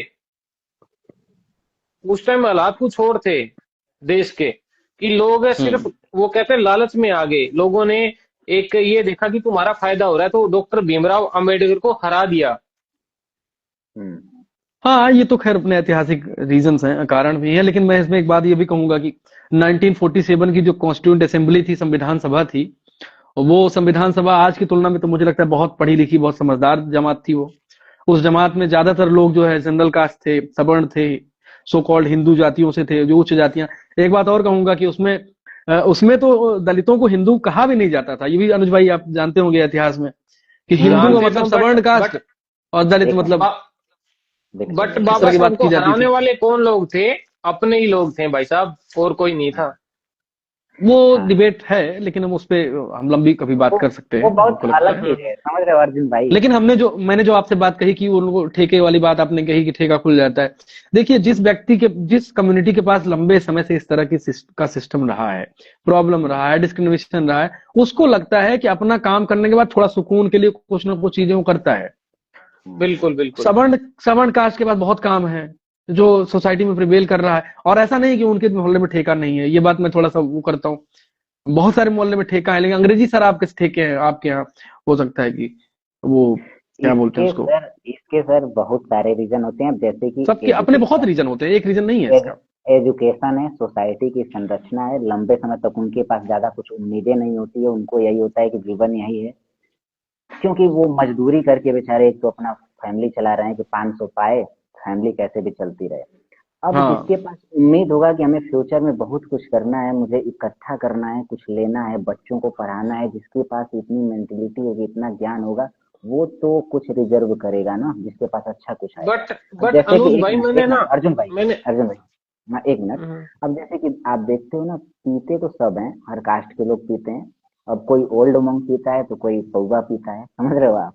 लेकिन जो लोग ओल्ड मॉन्क पीते हैं, वो उसके साथ ही उनके पास इतना है कि पीने के साथ ही वो अपने बच्चों को पढ़ा भी सकते हैं, बाकी की अपनी इच्छाएं भी पूरी कर सकते हैं। लेकिन ये जो कम्युनिटी है ना, इसके पास उतना है नहीं। इनके पास, पहले आप गांव में भी देखो ना, दलित कम्युनिटी को अक्सर देखोगे कि उनके पास 2-3 कट्ठा खेत भी नहीं हो पाता है। आप समझ रहे हो, उन्हें अपने घर में राशन, अब जैसे हम लोग तो ऐसे है ना कि भाई सबके घर इतना तो खेत है मिनिमम कि हम अपने खेत में अपने साल भर के लिए राशन भी उगा लेंगे और बेच के कुछ पैसा भी रिजर्व करेंगे। उनको भाई दूसरों के खेतों में काम करना पड़ रहा है। और ये मेजोरिटी में कह रहा हूँ मैं, SC ST कम्युनिटी को, कि मेजोरिटी में वो ऐसे हैं कि दूसरों के खेतों में काम करके, दिहाड़ी करके वो इतना पैसा मुश्किल से जुटा पा रहे हैं कि वो अपना घर चला पाए। तो इसके बहुत सारे रीजन है कि उनके पास होप नहीं है, उनके पास एजुकेशन नहीं है, उनके सोसाइटी की ऐसी संरचना नहीं है, उनके पास ज्यादा संपत्ति नहीं है कि वो अपने फ्यूचर के बारे में प्लान कर पाए। मैं ये मानता हूँ अनुज भाई साहब, पर मैं मान लिया कि इसको ये समझा रहा हूँ कि आप एक ठेका छोड़ दो, जो हमारे आसपास के लोग हैं वही पीते हैं और कोई नहीं पीता, और तुम है ना थोड़ा सा पढ़ाई में ध्यान दे लो और काम कर लो, बट ठेका छोड़ दो। बट ये तो मेरा है, अपोजिशन हुआ इस बात पे, मेरा ये तो है। अपोजिशन हुआ इस अपोजिशन बात की होगा कि आपका, आपका अपोजिशन होगा। तू तू कौन है समझाने वाला, हम तो बेचेंगे।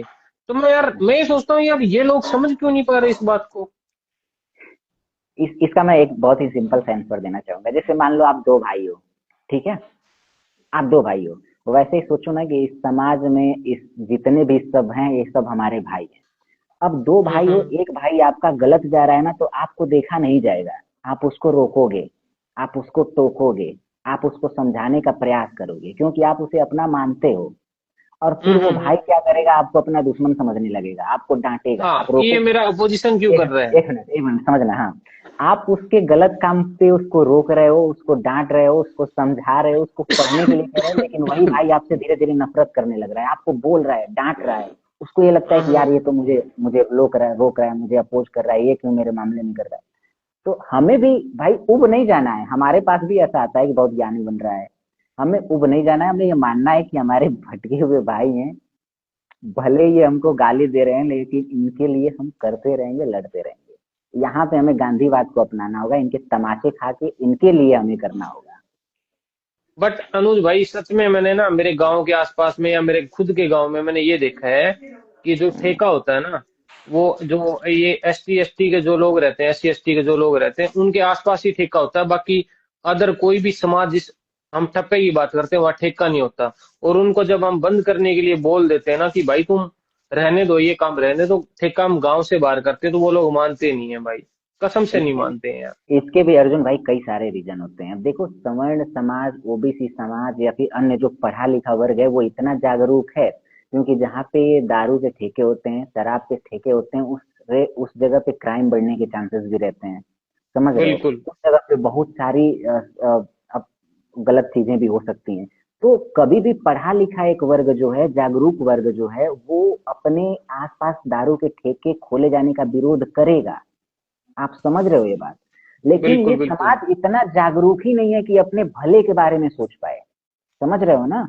अब देखो सोशल। अनुज भाई, मैं एक बात मानता हूँ, मैं मेरे हरियाणा की बात करता हूँ, चलो ठीक है। मेरे को नहीं लगता कि यहाँ किसी को पढ़ने के लिए रोका जाता है। कहीं भी नहीं रोका जाता किसी को। मेंटालिटी ऐसी सेट हो रखी है। देखो मैं बताता हूँ कसम से, मैं ना आज जो डिबेट में सुन भी रहे होगे, मेरा विरोध भी करेंगे। वाल्मीकि समाज है ना, वाल्मीकि समाज, चोरी में नशे में ज्यादा इनको ये माना जाता है कि ये चोरी करते नशे करते हैं।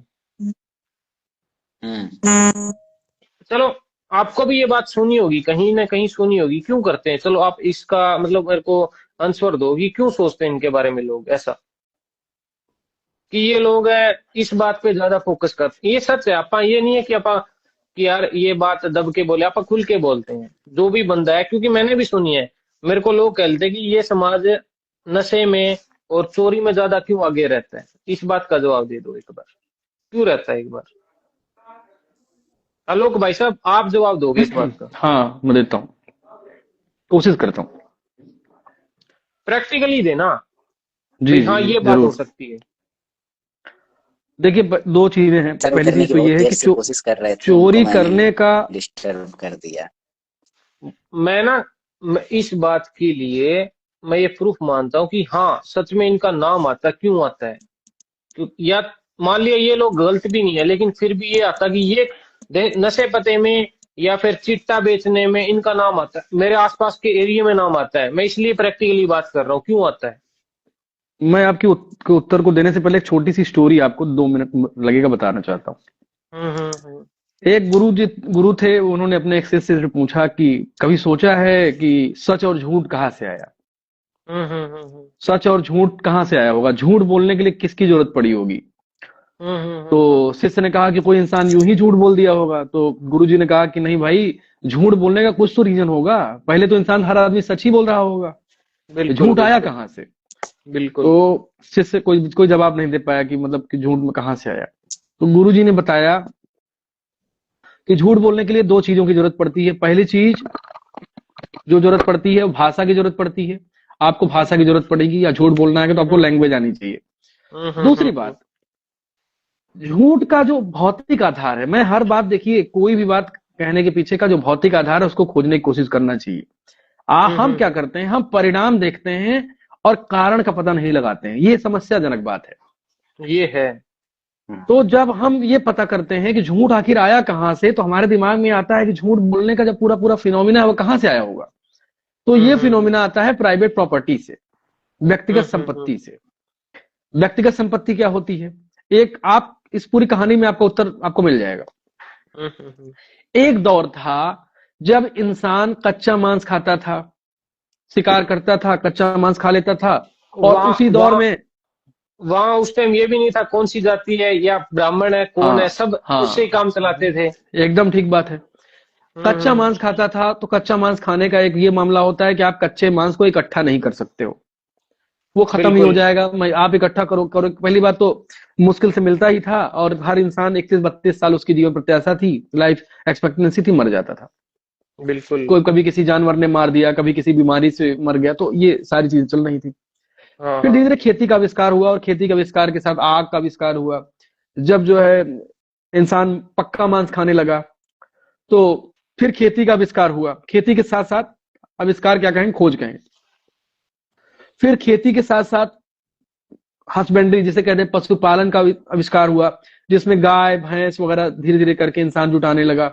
तो जब बिल्कुल यहां से ये सारी चीजें आने लगी, तो इंसान के पास प्राइवेट प्रॉपर्टी इकट्ठा होने लगी, कि इंसान न केवल खाता था बल्कि सरप्लस अपने पास रखने भी लगा।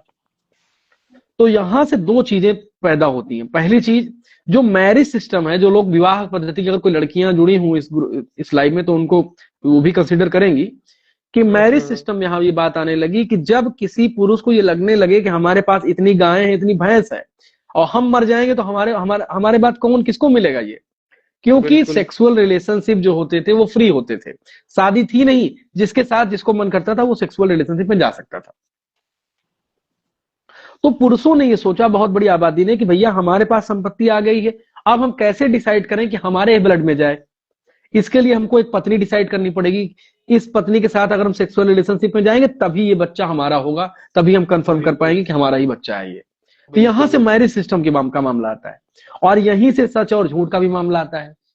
जब व्यक्तिगत संपत्ति हो जाएगी, तभी इंसान झूठ बोलेगा ना, कि भाई कहेगा हमारे पास 5 रुपया है, वो कहेगा नहीं तुम्हारे पास 50 रुपया है, फिर वो कहेगा नहीं तुम्हारे पास 100 रुपया है। मतलब झूठ का पूरा कंसेप्ट, चीटिंग का पूरा कंसेप्ट, धोखे का पूरा कंसेप्ट प्राइवेट प्रॉपर्टी से आता है, प्राइवेट प्रॉपर्टी से आता है।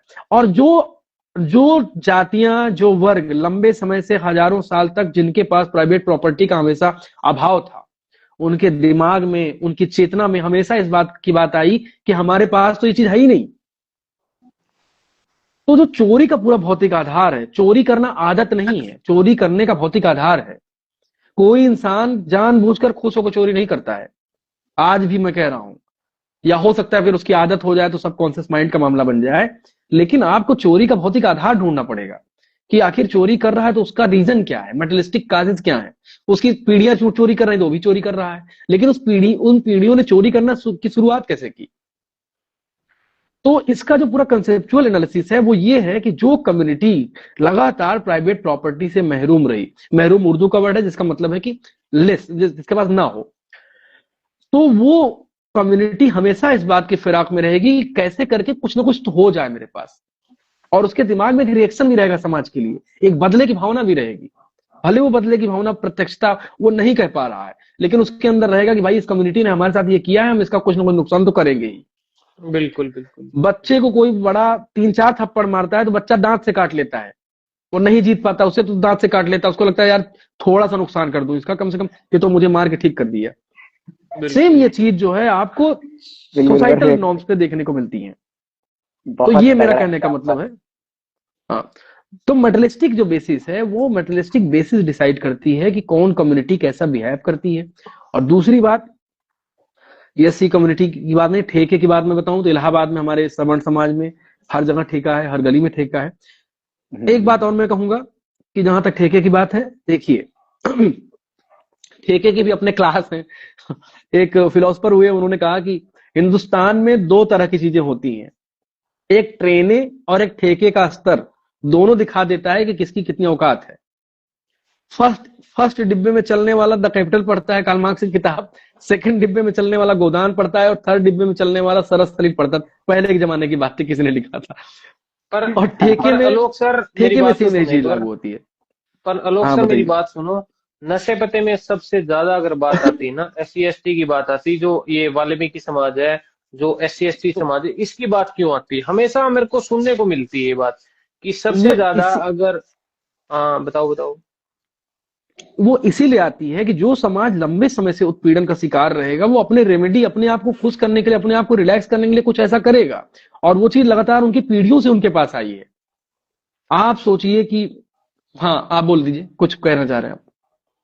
मैं कह रहा हूँ अभी अभी तो जैसे मान लिया ऐसा कोई है नहीं कि किसी चीज का शिकार हो जाए, जैसे बहुत कम है 90। ये मान लो आप 70 या 30 का डिफरेंस मान लो। बट ऐसा ये मानता हूँ कि मैं बंदा पढ़ सकता है, सच में पढ़ सकता है आज के टाइम में। आप दिमाग के दो तरह के विकास को मानते हैं, एक सबकॉन्शियस माइंड, एक कॉन्शियस माइंड होता है। बिल्कुल वो मानता विकसित हूँ, ऐसे नहीं बिल्कुल होता। मानता हूँ, बिल्कुल हम मानता हूँ। हमारे फादर से जो जीन्स मिलते हैं उसके भी भौतिक आधार होते हैं, हमारे फादर को हमारे ग्रैंडफादर से जो मिला है उनके ग्रेट ग्रैंडफादर, और लगातार आगे बढ़ते जाइए। आपकी 6 7 8 पीढ़ियों में अगर प्रॉब्लम्स हैं तो आपके अंदर वो प्रॉब्लम प्रिवेल करेंगी। वो बिल्कुल करेगी। वो उसके लिए बहुत रेमेडीज की जरूरत पड़नी चाहिए, बहुत सारी चीजों की जरूरत पड़नी चाहिए जिससे उनका उत्थान हो सके।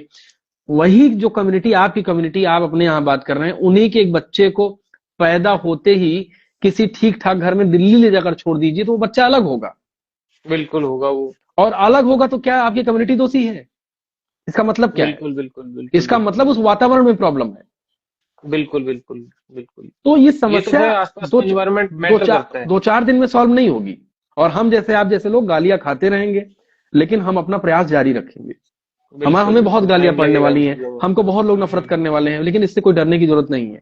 हम कुछ कुछ लोग तो साथ में हैं, मोहब्बत करने वाले भी लोग अपने साथ हैं। ये भी बिल्कुल हम लोगों को कुछ बिल्कुल। समझना चाहिए, और कुछ उसमें बड़ी नहीं सर, ताकत है। चीजें तो पढ़े लिखे लगभग लोग साथ हैं जो रियल में पढ़े लिखे हैं, हाँ जिनके पास राइट एजुकेशन है। हाँ। तभी तो अनुज भाई साहब जो वीडियो डाली थी ना आज मैंने, हम्म। मेरे पे मतलब एक कमेंट मार दिया, जैसे जातिवाद टिप्पणी कर दी किसी ने, तो मैंने उसके ऊपर एक्शन ले लिया। मैंने हालांकि ये नहीं कहा कि SC ST एक्ट लगाऊंगा मैंने सिर्फ ये बोला था कि तूने मेरी माता के बारे में, बहन के बारे में ऐसा क्यों बोला। तो उसने माफी मांग ली लाइव आके, बोला भाई अच्छा, कोई नहीं यार, गलती होगी। मैं स्क्रीन शेयर होता ना तो आप सभी को एक बहुत ही तगड़ी बात बताता, और खास करके लॉजिक एंड सोल भाई ध्यान दीजिएगा। एक लड़का, जैसे 3 केसेस मेरे पास हो चुके, एक लड़का मेरे पास आज मैसेज करा, मैसेज उसने रेफरेंस के साथ करा, वीडियो के साथ। जैसे कि ना वो डॉक्टर है लड़का, और डॉक्टर है, हम्म। उसके क्लिनिक में कई सारे लोग आए और उससे पूछ रहे, उसने वीडियो बनाई है, उससे पूछ रहे हैं कि रिजर्वेशन वाले को क्या नाम बताओ। वो डॉक्टर है लड़का, उससे पूछा जा रहा है कि रिजर्वेशन वाले को क्या नाम बताओ। और उसके क्लिनिक में बहुत सारे लोग बात करते हुए पाए गए कि ये तो साले जान ले लेते हैं, पढ़ते लिखते हैं नहीं, 30 नंबर पे, 0 नंबर पे, -44 नंबर ला करके 40 नंबर ये डॉक्टर बन गए हैं। हमारे बच्चे जो हैं 100 100 नंबर ला करके ये हैं। ये तो इनको बुद्धि ही कहाँ होती है, इनको ज्ञान ही कहाँ होता है। ये तो ये मतलब इतनी हेटफुल बातें उसमें करी जा रही हैं। उस लड़के ने कहा कि भैया इनके अंदर इतनी जातिवादी नफरत, मतलब वो जो इतनी मतलब, और जो स्टाफ है ना वो सवर्ण कास्ट से आते हैं। उसने कहा कि इनके अंदर इतनी नफरत है भैया कि मैं इनका पंथ छोड़ दिया हूं और अब मैं दूसरा पंथ अपनाने जा रहा हूं। तो आप सोचो कि आपने एक बच्चे को, एक व्यक्ति को इतना कुंठित कर दिया, इतना अपनी बातों से, अपने भेदभावपूर्ण रवैया से, कि वो धर्म छोड़ के जा रहा है। तो जो आप लोग कहते हो ना कि धर्म पे खतरा है, तो धर्म पे असली खतरा तुम्हारी ये जो बांटने वाली मानसिकता है, तुम्हारी ये जो नीचा दिखाने वाली मानसिकता है, तुम्हारा ये जो हेट है ना, ये धर्म पे सबसे बड़ा खतरा है। तुम्हें बिल्कुल 70 साल में उन्हें मात्र 15% रिजर्वेशन दिया गया, उनके जनसंख्या के अनुपात में भी अभी पूरा नहीं मिला है। 70 साल तक मात्र दिया गया, वो भी उनकी सीटें अभी पूरी नहीं भरी है। तो इसी तुम बात उनसे पे वही इतना, तो बात है ना एक कि मिनट एक मिनट एक मिनट एक मिनट एक मिनट 70 साल तक उनके जनसंख्या के अनुपात में भी रिजर्वेशन नहीं अभी मिला है, तो भी तुम उनसे इतना हिट कर रहे हो कि रिजर्वेशन ले रहे हैं, रिजर्वेशन ले रहे हैं, रिजर्वेशन ले रहे हैं, हमारे बच्चों का लाइफ बर्बाद हो रहा है। तुमने 3000 वर्ष तक सरकारी नौकरियों में, राजपाट में, पॉलिटिक्स में पूर्णतः रिजर्वेशन लेके रखा है। लीड किया, हमेशा लीड किया, हमेशा नेतागिरी करी है। सोचो, तो आज सवाल क्यों करते हो उनको, तुम लोग? सोचो उनको कितना नफरत होना चाहिए तुमसे। तो तुमको तो भाई खुल के आना चाहिए आगे ना, कि भैया मैं क्या करता हूँ, मैं खुद सपोर्ट करता हूँ, ये मेरी जिम्मेदारी है कि मेरे जो भैया ने लंबे समय से भाई निगलेक्टेड रह गए, मैं उनको भाई कहता हूँ कि तुम मेरे बराबरी में आओ। मेरी जिम्मेदारी बनता है तुम मेरे हक की चीजें लो भाई, आओ आगे साथ मिलकर चलते हैं। तो ये देश जोड़ने वाली बात हुई, ये देश। इस वक्त में यही होना चाहिए। मैं यही तो बात कर रहा था कि उस टाइम के जो वक्त था वो याद क्यों नहीं आता कि तुम लोग लीड कर रहे थे उस टाइम। हम्म। नहीं नहीं, ये मैं खास करके हेट की बात कर रहा हूँ। 70 सालों में उनके जाति के आधार पे पूरा रिजर्वेशन नहीं मिला, तो भी उनसे तुम हेट कर रहे हो इतना। तुमने 3000 वर्ष तक जो लिया रिजर्वेशन। अनुज भाई साहब 100% रिजर्वेशन था उन लोगों के पास 100% 100%। पूरा पॉलिटिक्स में। अभी यार देखो, बहुत लोग कहेंगे ना ऐसा कुछ नहीं होता था, सब इक्वल थे, सब बराबर थे। एक सिंपल सा जवाब आपको मैं ऐसे हजारों गांव दिखा दूंगा, जिन गांव में आप जाओगे ना, वो अपने चेयर पे दलित कास्ट के लोगों को नहीं बैठाते हैं, सवर्ण कास्ट के लोग, या भाई फिर साहब, ओबीसी में भी बहुत सारे अनुज ऐसे भाई हैं। साहब, एक बात, मैंने एक वीडियो बनाई थी, मैंने मेरी हरियाणा की बात है। आज भी यहाँ कोई हुक्का पीता है ना, पहले जात पूछते हैं, भाई क्या जात, किस जाति का है तू। बिल्कुल बिल्कुल। सर बात और आलोक और है सर, ना, मेरे पास बहुत मैसेज आए थे कि भाई पहला एक ऐसा आदमी है तो तूने हुक्के पे बात करेगी। मेरी ये बात होती है, लेकिन किसी ने बात नहीं करी, लेकिन मैंने वो वीडियो डाल दी बिना डरे। मेरे बहुत सारे सवर्ण मित्र हैं आलोक सर, तो वो मुझसे कहते हैं ना कि जैसे मेरे यहाँ शादी थी, तो देखो मैं, हम लोग सब लोग अपने गांव में जो दलित कास्ट के लोग हैं उन्हें इनवाइट तो करते हैं खाने के लिए शादी में, लेकिन उनसे कह देते हैं ना कि तुम लास्ट में आना, थोड़ा रुक के आना 11 बजे के बाद। अरे मतलब भाई यार, आप ये सोचो कि ये लिटरली हमारे सोसाइटी में चल रहा है कि, और इससे भी वो गर्व फील कर रहे हैं कि हम लोग तो सबको इनवाइट करते हैं भाई। अरे अब तो मैं क्या सबसे कहते हैं, अच्छे मैं लोग अपने हैं, गांव में जाता लेकिन हूँ तो हाँ, मैं, मेरे गांव में मतलब दो तीन हिस्सों में बटा गांव है। तो एक हिस्सा है जिसमें एससी कम्युनिटी के लोग रहते हैं। मैं मतलब क्लास 10th 11 से जब जाता था तब पता नहीं, जो भी कह लीजिए, उतनी कॉन्शियसनेस नहीं थी, लेकिन पानी वानी पीने जाता था, उनके साथ बैठता था। उनका एक लड़का था, मेरा दोस्त था, अनिल नाम था उसका। क्लास 7th 8th में उनके साथ हम पढ़ते थे। तो वो पहले से मैं करता था, और हमारी जो सो कॉल्ड हमारी कम्युनिटी के लोग हैं उनको बड़ी दिक्कत होती थी इस बात से। और अब समझिए, अब तो मैं उनके हर चीज में सबसे पहले मैं जाता हूँ, उनके यहाँ खाता हूँ, खाना खाता हूँ। लेकिन इससे बड़ी दिक्कत होती है हमारी तरफ के लोगों को। उनको लगता है कि मैं तो पूरा, कई लोग कहते हैं अरे तुम तो धर्म भ्रष्ट कर दिए, समाज भ्रष्ट कर दिए, ये कर दिए, वो कर दिए। मतलब हम कहते हैं कि हम मतलब इंसान कहलाने के योग्य हैं क्या? अगर किसी इंसान के प्रति हम ऐसा सोचते हैं तो मैंने क्या हम मैंने आपका इंसान कहलाने के कमेंट योग्य हैं? जरूर देखा है, मैंने आलोक आपका सर, मैं तो हाँ, कमेंट एक ही बात कहता हूँ, आलोक सर मेरी बात सुनो, अगर ऐसी कोई आपदा आती है ना तो एक मैसेज जरूर छोड़ना मेरे पास, अरे कसम भाई से छोड़ना। अरे भाई यार आप लोग डेफिनेशन वाला मूड में जुड़ गए। हमेशा देखिए, वहां अब जाते हैं। हम लोगों को यही करना है, हम लोगों को we have to build our community, जो कम्युनिटी रेशनल कम्युनिटी हो, दिमागदार कम्युनिटी हो, सबसे बड़ी खास बात। तब अर्जुन जो है भाई ना, बात है ना, बात में मेरे होगा वो। मेरे साथ मेरे गांव में एक बात हुई, जैसे जैसे कुछ नलका वगैरह नहीं होता, जैसे पानी भरते हैं। एक औरत, उसने मेरे से जाति पूछी, बोली किस जाति का है। मैं बोला मैं इस जाति को। बोली मैं घड़ा नहीं उठवाऊंगी तेरे से। अनुज भाई, आलोक सर और राहुल भाई साहब, इतना बुरा लगा यार उस बात को सुन के कि यार मैं भी तो इंसान हूँ, बिल्कुल बिल्कुल लगेगा भाई। कि समझ तुम लोग सकता हूँ, मेरे समझ से सकता घड़ा नहीं उठवा रहे। और है ना, सबसे, जैसे मैं वीडियो मैंने शुरू की बनानी, तो जैसे शक्ल से थोड़ा मैं अच्छा लगता हूँ, थोड़ा सा अच्छा लगता हूँ, मैं देखने को अच्छा लगता हूँ। हूँ। वो नहीं नहीं, कह देते हैं कि यू आर ट्रूली हैंडसम। नहीं नहीं, नॉर्मल दैट्स बात माय कर रहा हूँ लोग कॉम्प्लीमेंट। सर। भाई मैं शक्ल से थोड़ा भाई अच्छा लगता हूँ, यहाँ भी भेदभाव हुआ मेरे साथ, डिस्क्रिमिनेशन हुआ क्या। बोला भाई तू अपर कास्ट का है क्या। मैं क्या हुआ। बोला भाई तू दिखा तो सुथरा है तू। बोला मेरा ये भी एक बहन प्रॉब्लम सोचो, वाली मैं बात यार है। क्या सोच तारी, कितनी घटिया सोच है मैं यार। मतलब डाउन कास्ट में कोई छोरा सुथरा हो नहीं हो सकता, अच्छा नहीं दिख सकता कोई डाउन कास्ट में, इतनी घटिया सोच है लोगों की। अब उस बात से अंदाजा लगा लो कि डाउन कास्ट वालों को ये समझते हैं कि ये तो साले काले पीले हैं, काले पीले हैं। हाँ, यदि बिल्कुल वो ये भी ऐसे देखिए, करते हैं ये ना। भी कॉन्शियस माइंड का ही मामला है कि वो सुपरियरिटी कॉम्प्लेक्स एक्चुअली। मेंटेलिटी है, घटिया मेंटेलिटी है। हाँ, एक्चुअली जब यहाँ हिंदुस्तान की एक थियरी और है कि हड़प्पन सिविलाइजेशन जो थी वो यहाँ की लोकल सिविलाइजेशन थी, वहां मूल निवासी वो लोग थे। तो उस सिविलाइजेशन के बाद जब आर्यन इन्वेंशन होता है हिंदुस्तान पे, आर्यों का आक्रमण होता है, तो आर्यों को अपने ब्रीड से बड़ा प्यार था। जैसे आप जर्मनी में देखोगे, हिटलर क्या कहता था कि हमारी रेस सबसे सर्वश्रेष्ठ है। सबसे और बिल्कुल। यही चीज गोलवलकर कहता है आरएसएस किताब द बंच ऑफ थॉट्स में।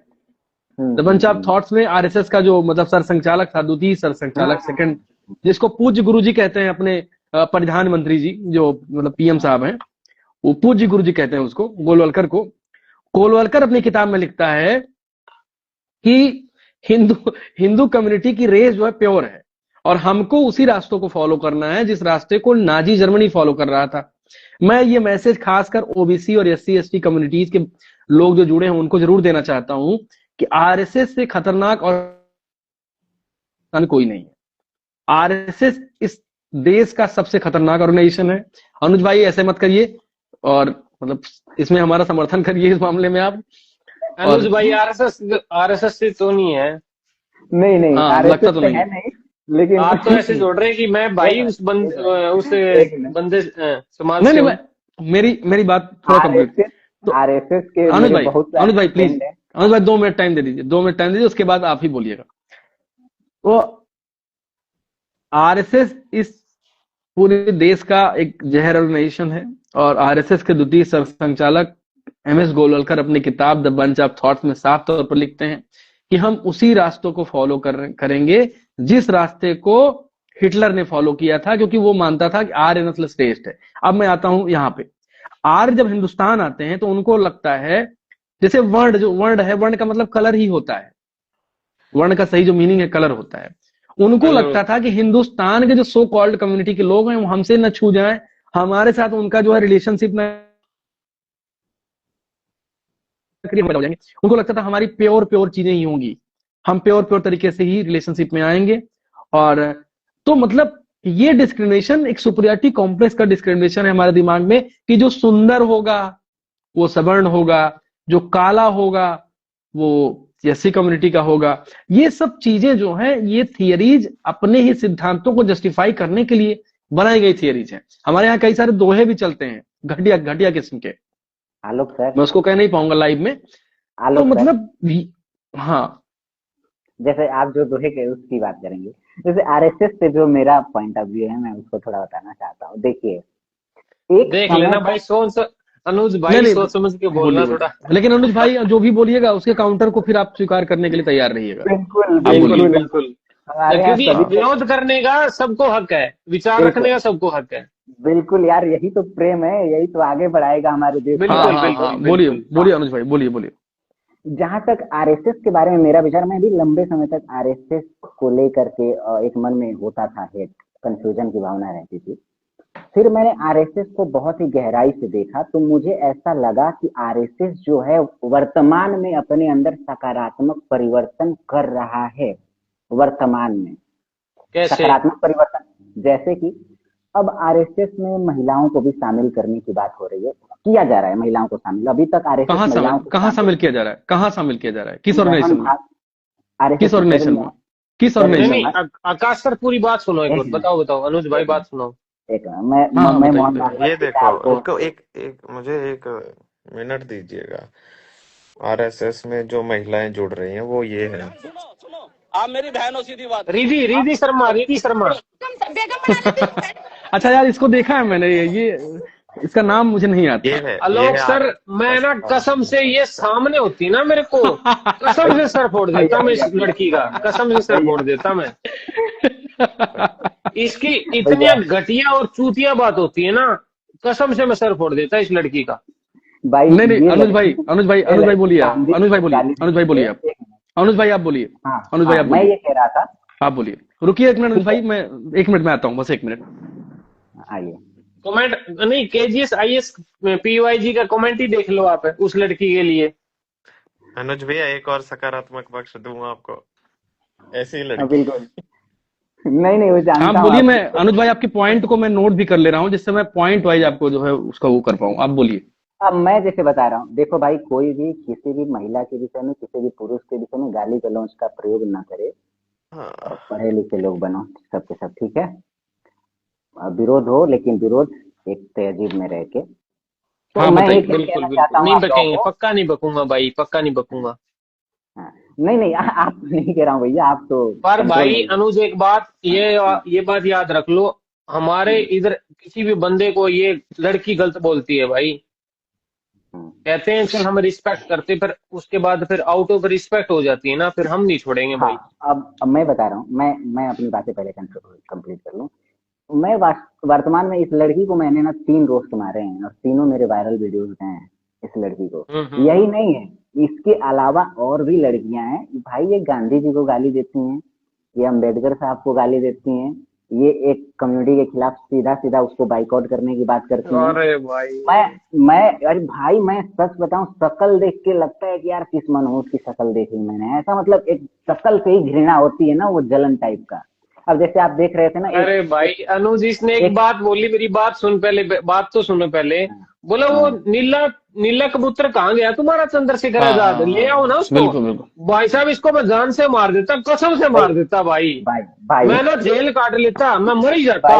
भाई भगवान कसम मेरे को इतना गुस्सा आया इस लड़की पे। मैं यार यार एज ए फैक्ट बात नहीं कर रही लड़की। बोली नीला कबूतर नीला कबूतर। मैं भाई यार अनुज भाई साहब नहीं, ब्लैक कसम से मेरे ब्लैक को ना माफी देना इस एक बात कमेंट की। आया है, एक कमेंट आया है कि सॉल वाले भाई से कहो कि एक बार मेरठ में आ जाए, महिलाओं को भी दिखा दूंगा। आरएसएस में जातिवाद बिल्कुल नहीं होता है। ठीक है, अच्छी बात है, मैं इसका उत्तर आपको दूंगा। पहले अनुज भाई को आप सुन लीजिए। अनुज भाई बोलिए आप। अब मैं जो कह रहा हूँ, देखिए बहुत सारी बातें हैं मेरे अंदर, इतना विल पावर है कि मैं किसी को भी अपनी बात पे कन्विंस कर सकता हूँ, यदि लंबे समय से उससे बातचीत करने का फेस टू फेस मौका मिले तो, 1 to 1। अब मैं क्या कहना चाहता हूँ ना, मैंने देखा कि वर्तमान में आरएसएस में सकारात्मक परिवर्तन हो रहे हैं। ठीक है, किस टाइप की महिलाएं जा रही हैं वो बात अलग है। ये भी मैं देखा हूँ कि वो महिलाएं बुद्धिहीन है मुख्य रूप से, उनका ठीक है गोबर वाला दिमाग है, ये भी है। लेकिन हाँ, पहली बात, महिलाओं को ऐड किया जा रहा है, ये भी सुनने को मिला। मोहन भागवत जी का मैं आपको वो वीडियो भी भेज दूंगा। वो कह रहे हैं कि आरएसएस अब एक धर्म विशेष का संस्थान नहीं रह जाएगा, इसमें अल्पसंख्यकों को भी शामिल किया जाएगा। इसका क्या मैं हिस्सेदार आपकी पॉइंट में थोड़ा ऐड करूं? भैया करें। जर- आप ये आप कह रहे हैं ना कि आरएसएस में महिलाओं को ऐड किया जा रहा है, लेकिन वो महिलाएं महिला विरोधी हैं। मुझे समझ नहीं आ रहा, अब उनको मैं महिला कहूं या क्या? बात सही है। तो मैं एक बात आप जो कह रहे हो ये बात समझ रहा हूँ। मैं इस लड़की का, मैंने एक वीडियो देखा कनाट प्लेस में, एक नहीं रिपोर्टर काफी नहीं, देखिए विषयांतर मत करिए आप। अनुज भाई अपनी बात रखिए, जो आप बात रखना है उसको करिए। हाँ, तो पहला नंबर मैंने देखा महिलाओं को शामिल किया जा रहा है। दूसरा नंबर पे देखा मैं अल्पसंख्यकों को भी शामिल करने की बात कर रहे हैं। थर्ड नंबर पे मैंने देखा मोहन भागवत जी सीधा सीधा कह देते हैं। अब देखिए बहुत सारी बातों को लेकर क्लियर कट ये बात कह देते हैं कि जो मनुस्मृति है वो भारत का धर्म ग्रंथ नहीं है, वो भारत इसके हिसाब से नहीं चलेगा। और मनुस्मृति में ऐसा कोई भी पुस्तक जिसमें महिलाओं और एक बड़े समाज वर्ग के लिए गलत बातें लिखी गई हो, वो हमारा धर्म ग्रंथ नहीं हो सकता। ये वीडियो में डीएम कर दूंगा। ये एक अच्छी बात लगी। उसके बाद से वो आगे कहते हैं कि आरएसएस को बहुत सारे परिवर्तनों के दौर से गुजरना होगा और हमें इसे एक राष्ट्रवादी संगठन के रूप में वास्तव में स्थापित करना होगा। तो मुझे लग रहा है कि ये धीरे, एक बात देखो यार अनुज भाई को फिर ये रिजर्वेशन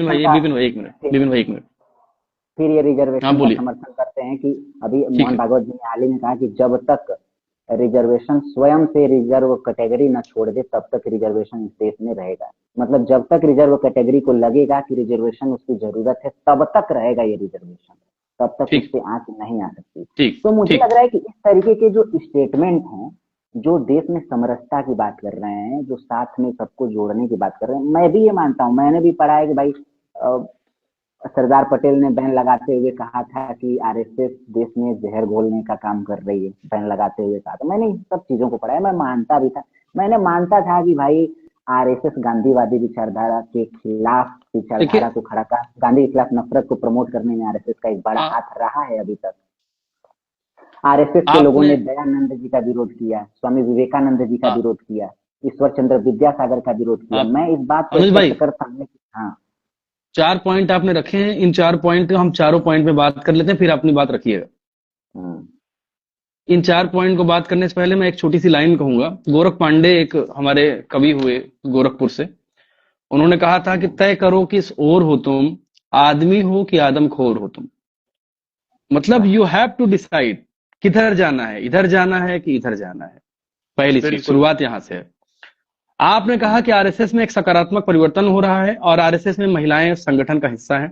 तो पहली बात मैं आपको बता दूं कि आरएसएस में एक महिला संगठन है जो बहुत पहले से, 50 साल से है। पहली चीज, आरएसएस में महिला संगठन बहुत पहले से है, आज कोई नई बात नहीं है। दूसरी बात, आरएसएस में महिलाओं को शामिल करना और आरएसएस में महिला मूल्यों का विरोध करना, दोनों बातों में आप किस बात के साथ हैं, इसको डिसाइड करना पड़ेगा। आरएसएस के जितने मूल्य हैं, जितनी वैचारिक चीजें हैं, चाहे गोलवलकर की किताब हो द बंच ऑफ थॉट, चाहे सावरकर की किताब हो कि व्हाई आई एम हिंदू, चाहे वाजपेयी के थॉट्स हो जो विदिशा मैगजीन में लिखते थे, चाहे सावरकर के थॉट्स हो जो ऑर्गेनाइजर में लिखते, सॉरी ऑर्गेनाइजर नहीं, एक मराठी में मैगजीन निकलती थी पुणे से, मुझे याद नहीं आ रहा है, और चाहे गोलवलकर के विचार हो द ऑर्गेनाइजर में लिखते हो। अगर आप सुधार के रास्ते पर हैं तो आप पहले अपनी फिलॉसफी को बदलिए। आप कहिए कि हमारे जो पिताजी थे वो गलत करके गए थे और हम उसको सुधार कर रहे हैं, जो हैसियत राहुल गांधी ने दिखाई है। राहुल गांधी ने कई बार इस बात को कहा है कि हम कांग्रेस की गलतियों को स्वीकार करते हैं। आरएसएस के अंदर अगर हिम्मत है, मैं आरएसएस के बारे में कह रहा हूं, अगर आरएसएस के समर्थक लोग हैं, कोई भी अगर जुड़ा हो, आरएसएस के अंदर अगर हिम्मत है तो आरएसएस कहे कि गोलवलकर जो कह रहे थे वो गलत कह रहे थे और जो सावरकर कह रहे थे वो गलत कह रहे थे। पहली बात, अगर मोहन भागवत के अंदर औकात है, हिम्मत है, हैसियत है, तो मोहन भागवत पहली बात ये करें। आपने महिलाओं की बात की, सकारात्मक परिवर्तन की बात की। आरएसएस का क्या, आरएसएस की कोई सरसंघ कार्यवाह, आरएसएस का कोई संघ प्रचारक, आरएसएस का कोई जिला प्रचारक, हमको कोई महिला दिखा दीजिए आप, कोई व्यक्ति। ये तो वही कहानी हो गई कि भेड़ों को बुलाकर उसके मालिक ने कहा, क्या कहा कि तुम हर हफ्ते, हर 10 दिन, 15 दिन, 20 दिन जब तुम्हारे बाल हो जाए तो हमारे यहाँ आके अपने बाल कटवा लिया करो। और भेड़ें बाल कटवाती रही और मालिक क्या करते रहे कि 2 रोटी उनको देते रहे। भेड़ों को बड़ी खुशी थी कि हमको तो 2 रोटी मिल जा रही है, लेकिन भेड़ों को कौन समझाए कि उनके ही बाल से पैसा पैदा कर रहा है और उसका एक छोटा सा हिस्सा उसको दे रहा है। बिल्कुल बिल्कुल। तो ये तो यही कहानी हो गई आरएसएस की। मोहन भागवत भेड़ वाला काम कर रहे हैं, भेड़ के मालिक वाला, कि आपको कह दे रहे हैं कि हम आपको हिस्सा दे रहे हैं, लेकिन अंदर से तो सब मामला आप देख रहे हैं। महिलाओं के बारे में ये थॉट है। आरएसएस महिलाओं के बारे में जो दृष्टिकोण रखता है, उस दृष्टिकोण में गोलवलकर का एक थॉट 1949 में प्रकाशित होता है। अगर आप गूगल करेंगे वो मिल भी जाएगा। द ऑर्गेनाइजर में गोलवलकर लिखते हैं कि महिलाओं का स्थान हिंदू धर्म, हम सब जातिवाद खत्म करने की बात करेंगे, ब्लैक ट्रूथ जाइए, आप थोड़ा सा धैर्य रखिए, पहले सुनिए बात को। जातिवाद तो हम सोशल मीडिया पर नहीं खत्म कर लेंगे, और दूसरी बात, जातिवाद हम कैसे खत्म करेंगे, आपकी भी रिस्पॉन्सिबिलिटी, आप खत्म करिए। आप हमारे भाई नहीं है क्या, इस देश के नहीं है क्या आप पाकिस्तान बांग्लादेश से थोड़ी ना आए हैं, आपकी भी जिम्मेदारी है जातिवाद खत्म करने की। मेरे साथ आइए आप। बिल्कुल। इस तरह की फर्जी बात मत करिए, लॉजिकल बातें करिए। खैर, बात करते हैं। ये गुस्से में मैं नहीं कह रहा हूं, एकदम ये अपने छोटे भाई इसलिए समझा रहा हूं। तो 1949 में गोलवलकर लिखते हैं किताब, और उस किताब में सॉरी, द ऑर्गेनाइजर में लेख लिखते हैं। उस लेख में कहते हैं कि हमारे ग्रंथों में तो महिलाओं को देवी माना गया है, लेकिन भैया मैं कहता हूं देवी मत मानो, हमको बस केवल ये मानो, हमको इंसान मानो। अगर कोई महिला इस बात को सुन रही है तो उनको कहूंगा कि आपको जब भी देवी बनाया जाएगा तो आपका शोषण किया जाएगा, देवी के नाम पे, कभी माँ के नाम पे, कभी बहन के नाम पे। तो आपको अपने अधिकार के लिए मानना है कि यू आर द ह्यूमन, पहले आप इंसान है फिर देवी देवता है, जो बात है बात। मैंने तो ऑर्गेनाइजर में वीडियो बनाई। विनोद, अनुज भाई, मैं इंटरप्शन नहीं, मैं रिक्वेस्ट करूंगा, एकदम इंटरप्शन मत करिएगा प्लीज, मुझे 4 से 5 मिनट दीजिए। तो 1949 में ऑर्गेनाइजर में लेख लिखते हैं और उसमें कहते हैं कि महिलाएं भारत में देवी मानी जाती हैं, लेकिन उसी लेख में ये कहते हैं कि महिलाओं का ज्यादा बेहतर काम घर को सजोना, महिलाओं का ज्यादा बेहतर काम अपने पति को आगे बढ़ाना होता है, महिलाओं का ज्यादा बेहतर काम होता है कि पति को जीवन संगिनी बनाना होता है। एट दैट डिकेड जब अम्बेडकर साहब महिलाओं के बारे में हिंदू कोड बिल की बात कर रहे थे, उस समय नेहरू यूएन में जाकर भारतीय महिलाओं के समर्थन में बयान दे रहे थे। ये उस दौर की बात है। हजरत मोहानी संविधान सभा में खड़े होकर महिलाओं के समर्थन में लंबे लंबे स्पीचेस दे रहे थे। इस दौर में ये गोलवलकर ये लिख रहा था कि महिलाओं का स्थान घर में है। और अगर गोलवलकर ये लिख रहा था तो मोहन भागवत इस बात को कहे कि गोलवलकर गलत लिख रहा था? क्या मोहन भागवत के अंदर क्या मोहन भागवत के अंदर ये हैसियत है? मैं अनुज भाई आपसे पूछ रहा हूं। और अगर हैसियत नहीं है तो मोहन भागवत झूठ बोल रहे हैं। मोहन भागवत एक बड़ी कम्युनिटी को केवल और केवल बरगला रहे हैं। पहली बात, महिलाओं के बारे में आपका जवाब आपको मिला। दूसरी बात, मोहन भागवत कहते हैं कि माइनॉरिटीज के मामले में आरएसएस सकारात्मक रुख अपनाएगा। मैं मोहन भागवत के साथ साथ आपसे भी पूछना चाहता हूं, क्योंकि आप जैसे प्रबुद्ध व्यक्ति अगर ये सवाल कर रहे हैं तो उनको ये जवाब देना चाहिए। उनको इस बात पे विचार करना चाहिए कि 2015-16 में एक मॉब लिंचिंग का केस हुआ था, गोरक्षा के नाम पे कितने मुसलमानों को मॉब लिंचिंग की गई है? क्या ये मोहन फिलहाल भागवत ने, फिलहाल के ही बहुत सारे केस हैं। मोहन भागवत और नरेंद्र मोदी ने कितने बयान दिए इनके खिलाफ? और आपको क्या लगता है नरेंद्र मोदी और मोहन भागवत किसके आदमी हैं? और क्या आपको लगता है कि मोहन भागवत के अंदर इतनी पावर है? ये तो यही कहानी हो गई ना कि पहले घर में लड़वा दो, फिर ऊपर से कह दो अरे मैं तो यार देख रहा था कि तुम लोगों की आपस की लड़ाई। मतलब इसको कहते हैं चालाकी, इसको कहते हैं देश में चालाकी से अपना काम निकलवाना। दो बात हो गई। मनुस्मृति के बारे में मोहन भागवत कह रहा है कि मनुस्मृति ग्रंथ ठीक नहीं है। मैं कह रहा हूं गोलवलकर जब ये कह रहा था कि मनुस्मृति संविधान का कोई तत्व मनुस्मृति में नहीं है, गोलवलकर कह रहा था, तो भारतीय संविधान में कुछ भी भारतीय नहीं है, ये गोलवलकर कह रहा था। और अगर ये बिल्कुल गोलवलकर कह रहा है तो मोहन भागवत केवल इस बात को क्यों कह रहा है कि मनुस्मृति के बारे में बात कर रहा है? वो ये भी बात कहे ना कि गोलवलकर भैया, गोलवलकर साहब गलत थे, मैं सॉरी माफी मांगता हूं आप लोगों से, गोलवलकर बहुत गलत कर रहे थे। ये बात मोहन भागवत बोले, बिल्कुल। सही बात। ये बोलिए। अब प्रश्न हम, जायज है, बनता है। ये जायज है तो मोहन भागवत पहले इस बात को कहे ना कि हमारे जो दादा परदादा थे उन लोगों जो कुकर्म किए उसके लिए मैं सारे देश से माफी मांगता हूं, क्षमा मांगता हूं, और अब हम अपने आप को बदलने के लिए तैयार हैं। तब तो असली बदलाव होने की बात होनी चाहिए। तो तीसरा जैसे पॉइंट राहुल आपका गांधी के मनुस्मृति के बारे में आ गया। चौथा पॉइंट हम रिजर्वेशन की बात करेंगे, चौथे पॉइंट के बारे में। ये सबसे संवेदनशील पॉइंट है, इस बात को सबसे ज्यादा हमको ध्यान से करना चाहिए। जब हम रिजर्वेशन की बात करते हैं तो रिजर्वेशन दो तरह का होता है। पहला सरकारी नौकरियों में आरक्षण की बात होती है या यूनिवर्सिटी में एडमिशन लेने के लिए सरकारी सरकारी नौकरी की बात होती है, उसमें रिजर्वेशन की बात होती है। और दूसरा जो रिप्रेजेंटेशन होता है वो मतलब चुनाव लड़ने में या जो सीटों के आरक्षण की बात होती है। नीरज भाई का सर, कमेंट आया है, अनुज भाई आपको अनफॉलो कर रहा हूँ, आप तो आरएसएस के कट्टर स्पोर्टर निकले। नहीं नहीं अनुज भाई वो सपोर्टर नहीं है, नीरज भाई वो अनुज भाई सपोर्टर नहीं है। अनुज भाई इस तरह के सवाल इसलिए कर रहे हैं क्योंकि ऑडियंस इस तरह के सवाल करती है, तो वो एक ऑडियंस के अरे दृष्टिकोण से क्वेश्चन कर रहे हैं। ठीक है भाई, तो आप अनफॉलो करो, फिर 5 दिन बाद फॉलो कर लेना, कोई बात नहीं है। ठीक है, तो खैर चलिए आगे बढ़ते हैं। तो रिजर्वेशन की जहां तक बात है, रिजर्वेशन दो स्तरों पर होता है, मैंने आपको बताया। जो मुख्य स्तर है सरकारी नौकरी में रिजर्वेशन की बात, भैया एक तरफ तो कह रहे हो कि रिजर्वेशन बढ़ाओगे, रिजर्वेशन ठीक है, सरकारी नौकरी खत्म करने का समर्थन कर रहे हो, निजीकरण का एकदम समर्थन कर रहे हो। जब सब कुछ निजीकरण हो जाएगा तो रिजर्वेशन की क्या मतलब, उसका मतलब क्या रह जाएगा आप बताइए। और सही वही बात है। मोहन भागवत 2015 में बिहार चुनाव में कहता है कि रिजर्वेशन की समीक्षा होनी चाहिए। वही मोहन भागवत 2019 लोकसभा चुनाव में ये बात कहता है। वही मोहन भागवत 2025 में अलग बात कहता है। तो मोहन भागवत अगर रावण है, 10 अवतार हैं, तो उनके कौन से सिर की हम बात माने? 2019 वाले की माने कि 15 वाले की माने कि 14 वाले की माने कि 22 वाले की माने? खुद ही अपने स्टैंड में क्लियर नहीं है। इसका मतलब वो देश को बेवकूफ बनाने की कोशिश कर रहा है। तो ये चारों सवाल के मेरे जवाब हैं। अब इस अगर इस जवाब से कहीं आप असहमत हो तो फिर आप आगे बढ़ा सकते हैं बात को। और हाँ अनुज भाई, एक लास्ट बात, एक कोट कहूंगा, स्ट्रेटजी और टैक्टिक दो अलग अलग चीजें होती हैं। टैक्टिक का मतलब भरम, टैक्टिक का मतलब जो तात्कालिक साधन नजर आए, हम फंसे हैं भैया, हमको तात्कालिक साधन उपलब्ध करवा दो, हम जिससे हमारा चुनावी रास्ता क्लियर हो जाए। और रणनीति जो लंबी दूरी का रास्ता होता है, तो रणनीति उनकी अलग है, टैक्टिक अलग है। तो टैक्टिक के चक्कर में आप मत आइए, ठीक है। मैं थोड़ा सा आरक्षण से थोड़ा सा रिलेट करूं तो यूजीसी कोई गलत चीज नहीं है। हाँ तो आलोक ठीक सर है, बताओ, क्या कह रहे हैं? आलोक सर बताओ, आपकी यूजीसी कोई गलत चीज नहीं है। नहीं नहीं, यूजीसी में कोई गलत चीज नहीं है ऐसा। लोग, लेकिन लोग विरोध कर रहे हैं। हाँ तो लोगों की समझ अनपढ़ है। उस तरह की नहीं है, और लोग अनपढ़ नहीं, बहुत चालाक लोग हैं भैया, सब समझते हैं। बहुत नहीं, बड़ी जो आबादी, क्योंकि बहुत विरोध, ना चालाक है। मैं भी कॉलेज में जाता था तो मेरे को थोड़ा सा फेस करने को मिलती थी ये चीजें, क्योंकि एक ना जाति देख के लोगों की जो नजरिया होता ना वो सडन चेंज हो जाता था। मैं यार कैसे लोग यार हाँ घटिया लोग भरे पड़े हैं। बड़े अनुज भाई, मेरी पैमाने पे बैटरी होता जो है है। वो डाउन हो रही है, तो इसको सम अप कर दीजिए अब चीजों को। हमारी फोन इसको मतलब समाप्त मेरा फोन कर, स्विच एक ऑफ होने वाला है। एक मिनट हम लोगों ने बिल्कुल बिल्कुल, अब मैं 5 मिनट का टाइम लूंगा, फिर इसको खत्म करते हैं मामले को।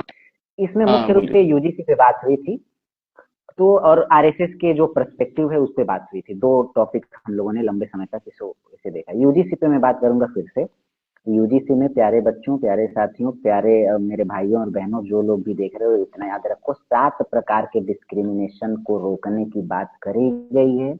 और उस 7 प्रकार के डिस्क्रिमिनेशन में से जो एक प्रकार का डिस्क्रिमिनेशन है, यानी कि कास्ट बेस्ड डिस्क्रिमिनेशन, उसमें केवल जनरल नहीं शामिल है, बाकी सभी 6 प्रकार के डिस्क्रिमिनेशन में जनरल शामिल है। अब जाहिर सी बात है, जाति आधारित डिस्क्रिमिनेशन उसी के खिलाफ, तो उसी को तो रोकने का प्रयास करेंगे जिसके साथ वो डिस्क्रिमिनेशन होता है। लैंगिक आधारित डिस्क्रिमिनेशन में महिलाओं को शामिल किया गया है, क्योंकि लैंगिक आधारित डिस्क्रिमिनेशन महिलाओं के ही साथ होता है। अब पुरुष कहने लगे कि मुझे भी शामिल करो इसमें, ये वैसी ही बात हुई। शारीरिक आधारित दो डिस्क्रिमिनेशन है, विकलांगता का डिस्क्रिमिनेशन, इसमें केवल विकलांग लोगों को शामिल किया गया है, क्योंकि उन्हीं के बिल्कुल साथ विकलांगता के आधार पर डिस्क्रिमिनेशन होता है। अब जो सही है शरीर से वो कहने लगे कि इनको क्यों दे रहे हो भाई, डिस्क्रिमिनेशन हमारे साथ भी तो हो सकता है। समझ रहे हो? तो ये बात हमें समझना होगा। ये मूर्ख लोग हैं, मूर्ख लोग हैं जो चालाक लोगों के बहकावे में आ चुके हैं। समझ रहे हो ना आप? चालाक लोग जो जैसे गलत तरीके से, हाँ। जैसे अनिल मिश्रा जो एक बंदा है, हम्म हम्म हम्म हम्म, उसकी बैंड बजानी बहुत जरूरी है भाई, कसम से ना जरूरी है। राहुल कुमार ले जी कह रहे हैं, इनका नाम लीजिए, इनका नाम ले लीजिए भाई। राहुल कुमार जी, स्वागत है हेलो आपका। राहुल भाई, आपका आलोक स्वागत है सर, ब्रो। जो हाँ अनिल मिश्रा की थॉट है ना, जो उसकी बैंड बजानी फालतू बहुत के जरूरी है। फालतू के लोगों को देखो, मैंने इस पे अरे वीडियोस बनाए ठीक हैं है, और वो बातचीत वीडियो कर काफी सकते हैं हम वायरल लोग। गए हैं। आप समझ रहे अच्छा हो? ये बताइए, आप इंस्टाग्राम पे है ना आप? मतलब हाँ सॉरी, हाँ हाँ। होंगे तभी बात कर रहे हैं आप। हम्म। आपसे जुड़ जाएंगे हम। आपको हम ग्रुप में जोड़ते हैं लोग सर। हाँ, उसमें जोड़ दीजिएगा। तो और अर्जुन तो भाई से भी मैं जुड़ जाऊंगा। अभी मैं फॉलो कर लिया हूँ इनको, मैंने फॉलो कर लिया है। हम्म, मैंने तो कर ही रखा सर आपको। तो मैं एक अच्छा एक अच्छा चीज अच्छा अच्छा। कहूंगा, एक चीज कहूंगा यूजीसी के विषय में, कि देखो यार, जब मंडल कमीशन ने रिजर्वेशन की बात करी थी इन ओबीसी के लिए, उसका भी विरोध हुआ था। 3 तलाक कानून का भी विरोध हुआ था। महिलाओं के लिए जो जब हिंदू कोड कंडक्ट में दिया जा रहा था अधिकार, उसका भी विरोध हुआ था। जब भी समाज में कुछ सकारात्मक विरोध हो, सकारात्मक कार्य होता है, तो जो लोग मलाई खा रहे थे भेदभाव की, वो लोग हमेशा सवाल खड़ा करते हैं, वो लोग हमेशा छटपटाते हैं कि भैया मेरी तो मलाई मेरे हाथ से जा रही है। तो ये जो लोग भी छटपटा रहे हैं, यूजीसी पे आवाज उठा रहे हैं, यूजीसी का विरोध कर रहे हैं, ये वही लोग हैं जिनकी हाथ से मलाई जाने वाली है, वो छटपटा रहे हैं, बस इतना याद रखना। ठीक है ना? यही तो बात है यूजीसी ना पे कोई अनुज शक भाई नहीं है। साहब, यही बात है कि ये लोग जब लीड कर रहे थे उस बात को एक्सेप्ट नहीं करते। हाँ यही हम्म। लत है, और और ये तोड़ना भी जरूरी है इन लोगों को भाई, ये समझेंगे नहीं कभी भी। हाँ नहीं नहीं, और सब आलोक चीजें और बदलेंगी आलोक मेरी सर, और बात समय सुनो, बदलेगा। हाँ। आज मेरे ऊपर किसी कास्ट डिस्क्रिमिनेशन का कोई केस आया, हालांकि आपको भी पता मैंने वीडियो डाली है, उसने शब्द यूज करे ढेड वगैरह, मैंने उसके अकॉर्डिंग उससे बात नहीं करी, मेरी माँ बहन को गाली दी तब बात करी। मैं चल ठीक है भी, बाबा साहब भी ये मतलब इग्नोर मारते थे, मैं भी इग्नोर मार सकता हूँ, मैं उनकी इग्नोर विचारधारा मारो पे भाई, चल रहा हूँ, अर्जुन भाई इग्नोर विचारधारा पे मारो। चल रहा हूँ, कोई और इग्नोर और मारो। और एक बात, लेकिन फिर भी लोगों की मेंटेलिटी ये है कि सेट हुई पड़ी है कि दादा परदादा उनके जो करते थे वही औलाद कर रही है, वही लोग उनको सिखा रहे हैं। हम्म। मैं यार क्या चीज है भाई, कब समझोगे, कब समझोगे आप लोग अनुज भाई भाई, कब प्रमुख समझोगे। करिए, बैटरी जा रही है मेरी। एक, हाँ बिल्कुल बिल्कुल बिल्कुल। और ठीक है आलोक सर सर, ने जो आलोक ये सर, कहा, बहुत बहुत एक मिनट धन्यवाद, अर्जुन भाई, आपसे बात हुई। अर्जुन भाई अभी रुको, 1 मिनट में क्लोज ही करते हैं। अब तो लास्ट अर्जुन बात ये भाई, है हम कि लोग फिर मिलेंगे, हाँ बात करेंगे। हाँ हाँ मिलते हैं बताइए। मिलते हैं मिलते हैं। तो आलोक सर ने एक बात ये भी कहा, मैंने कहा कि आरएसएस इस समय जो है वो सकारात्मक चेंज लेकर आ रहा है। पहले मैं भी इसका विरोध करता था, लेकिन अब कुछ सकारात्मक चेंज का मैं समर्थन करता हूँ। लेकिन आलोक सर ने ये बात रखी कि तब तक हम सकारात्मक चेंज कैसे मान ले जब तक कि आप धरातल पे कुछ दिखाई नहीं रहे हो, केवल बातों से थोड़े मान लेंगे। ये भी बात सही बिल्कुल है बिल्कुल कि आप बिल्कुल महिलाओं बिल्कुल। को ऐड करने की बात कर रहे हो, लेकिन महिला विरोधी जो बातें आपके गुरु जी ने लिखी है उसका आप विरोध नहीं कर रहे हो। तो बिल्कुल बात बिल्कुल आलोक सर ने बिल्कुल सही कही है, मैं इस चीज का भी समर्थन करता हूँ। हो सकता है कि आरएसएस का ये दोहरा रवैया और दोहरा मापदंड हो, लोगों को दिखाने का, नहीं लोगों नहीं, को हो अपनी तरफ सकता है, नहीं आकर्षित हो करने सकता है, नहीं का, हो सकता है, वो नहीं है। है। ठीक है ठीक है है। ठीक है। अनुज ये हो भाई, सकता है, नहीं मेरी एक बात मान लो, ये जो है। रिद्धि शर्मा है, जो हम्म, आरएसएस की जो मतलब उनका जो बातचीत होती, जैसे दक्ष चौधरी है, हाँ ये अब भाई लोग इनको आरएसएस हटाओ से फेंको ना, कनेक्टेड है। हाँ, इनको हटाओ नहीं, फेंको यदि वास्तव में तुम चेंज ये ला रहे हो कनेक्टेड तो। है, लेकिन एक अपना भाई है मुनीष ग्रुप में जुड़ा हुआ है, दक्ष चौधरी की उसके पास धमकी आती है कि हम ये कर देंगे वो कर देंगे, ये वीडियो मत बनाया कर। अच्छा अच्छा, मुनीष भाई के साथ। मुनीष भाई के साथ धमकी हम्म, आती है, जोगी के पास भी आई हुई है, दक्ष हम्म, चौधरी की धमकी आई हुई है। हम्म, पर है ना, मैं ये मानता हूं कि देख, जैसे मैं हूं, मतलब अगर मेरी मेंटेलिटी खराब है, मेरी सोच खराब है, तो मैं ये सोचूंगा कि सामने वाला गरीब है और कमजोर है, मैं थप्पड़ मार सकता हूँ। तो दक्ष चौधरी का यही काम है, उसको ये लगता है ये गरीब आदमी और कमजोर आदमी, वो थप्पड़ मार देता है जाके। तो ठीक है, हमारी बात हो गई कंप्लीट। आलोक सर 2 शब्द कहें, फिर इसको क्लोज करते हैं। 2 शब्द हम्म, आपने कहा ना, 2 शब्द कहे, मैंने 2 नहीं शब्द नहीं कह नहीं दिए। नहीं नहीं नहीं सर, अपनी बात कंक्लूजन रखें चलो अपना। ठीक है, तो कुल ठीक है सर। आलोक बातचीत, सर नमस्कार, आपको मिलते सबको हैं। नमस्कार, और आप फिर मिलेंगे, हम लोग अच्छे से बात करेंगे और लगातार ठीक है जुड़े जी, रहेंगे। अब ठीक है, बिल्कुल सभी ठीक है को जी, बिल्कुल भाई। नमस्ते, नमस्कार, गुड नाइट सबको। Good night. नमस्कार, बहुत अच्छा लगा बात करके, सारे भैया नमस्कार ने। भाई साहब, अच्छा, नमस्कार हाँ, आलोक स्क्रीन भाई। रिकॉर्ड किए हैं अनुज भाई? स्क्रीन रिकॉर्ड है? देखते हैं, बातें तो अच्छा, बहुत ठीक, तगड़ी देखिए। हुई हैं, इसकी स्क्रीन रिकॉर्डिंग ठीक, तो होनी ही चाहिए। हाँ ठीक, रिकॉर्डिंग में स्क्रीन ना टूट जाए, ध्यान रखिएगा, बातें इतनी तगड़ी हैं। ठीक है सर, सल्यूट गुड आपको। नाइट, आपसे बात नमस्ते हुई, भैया, अच्छा लगा, नमस्ते, बहुत टाइम से लगे नमस्ते। हुए हैं। हम्म।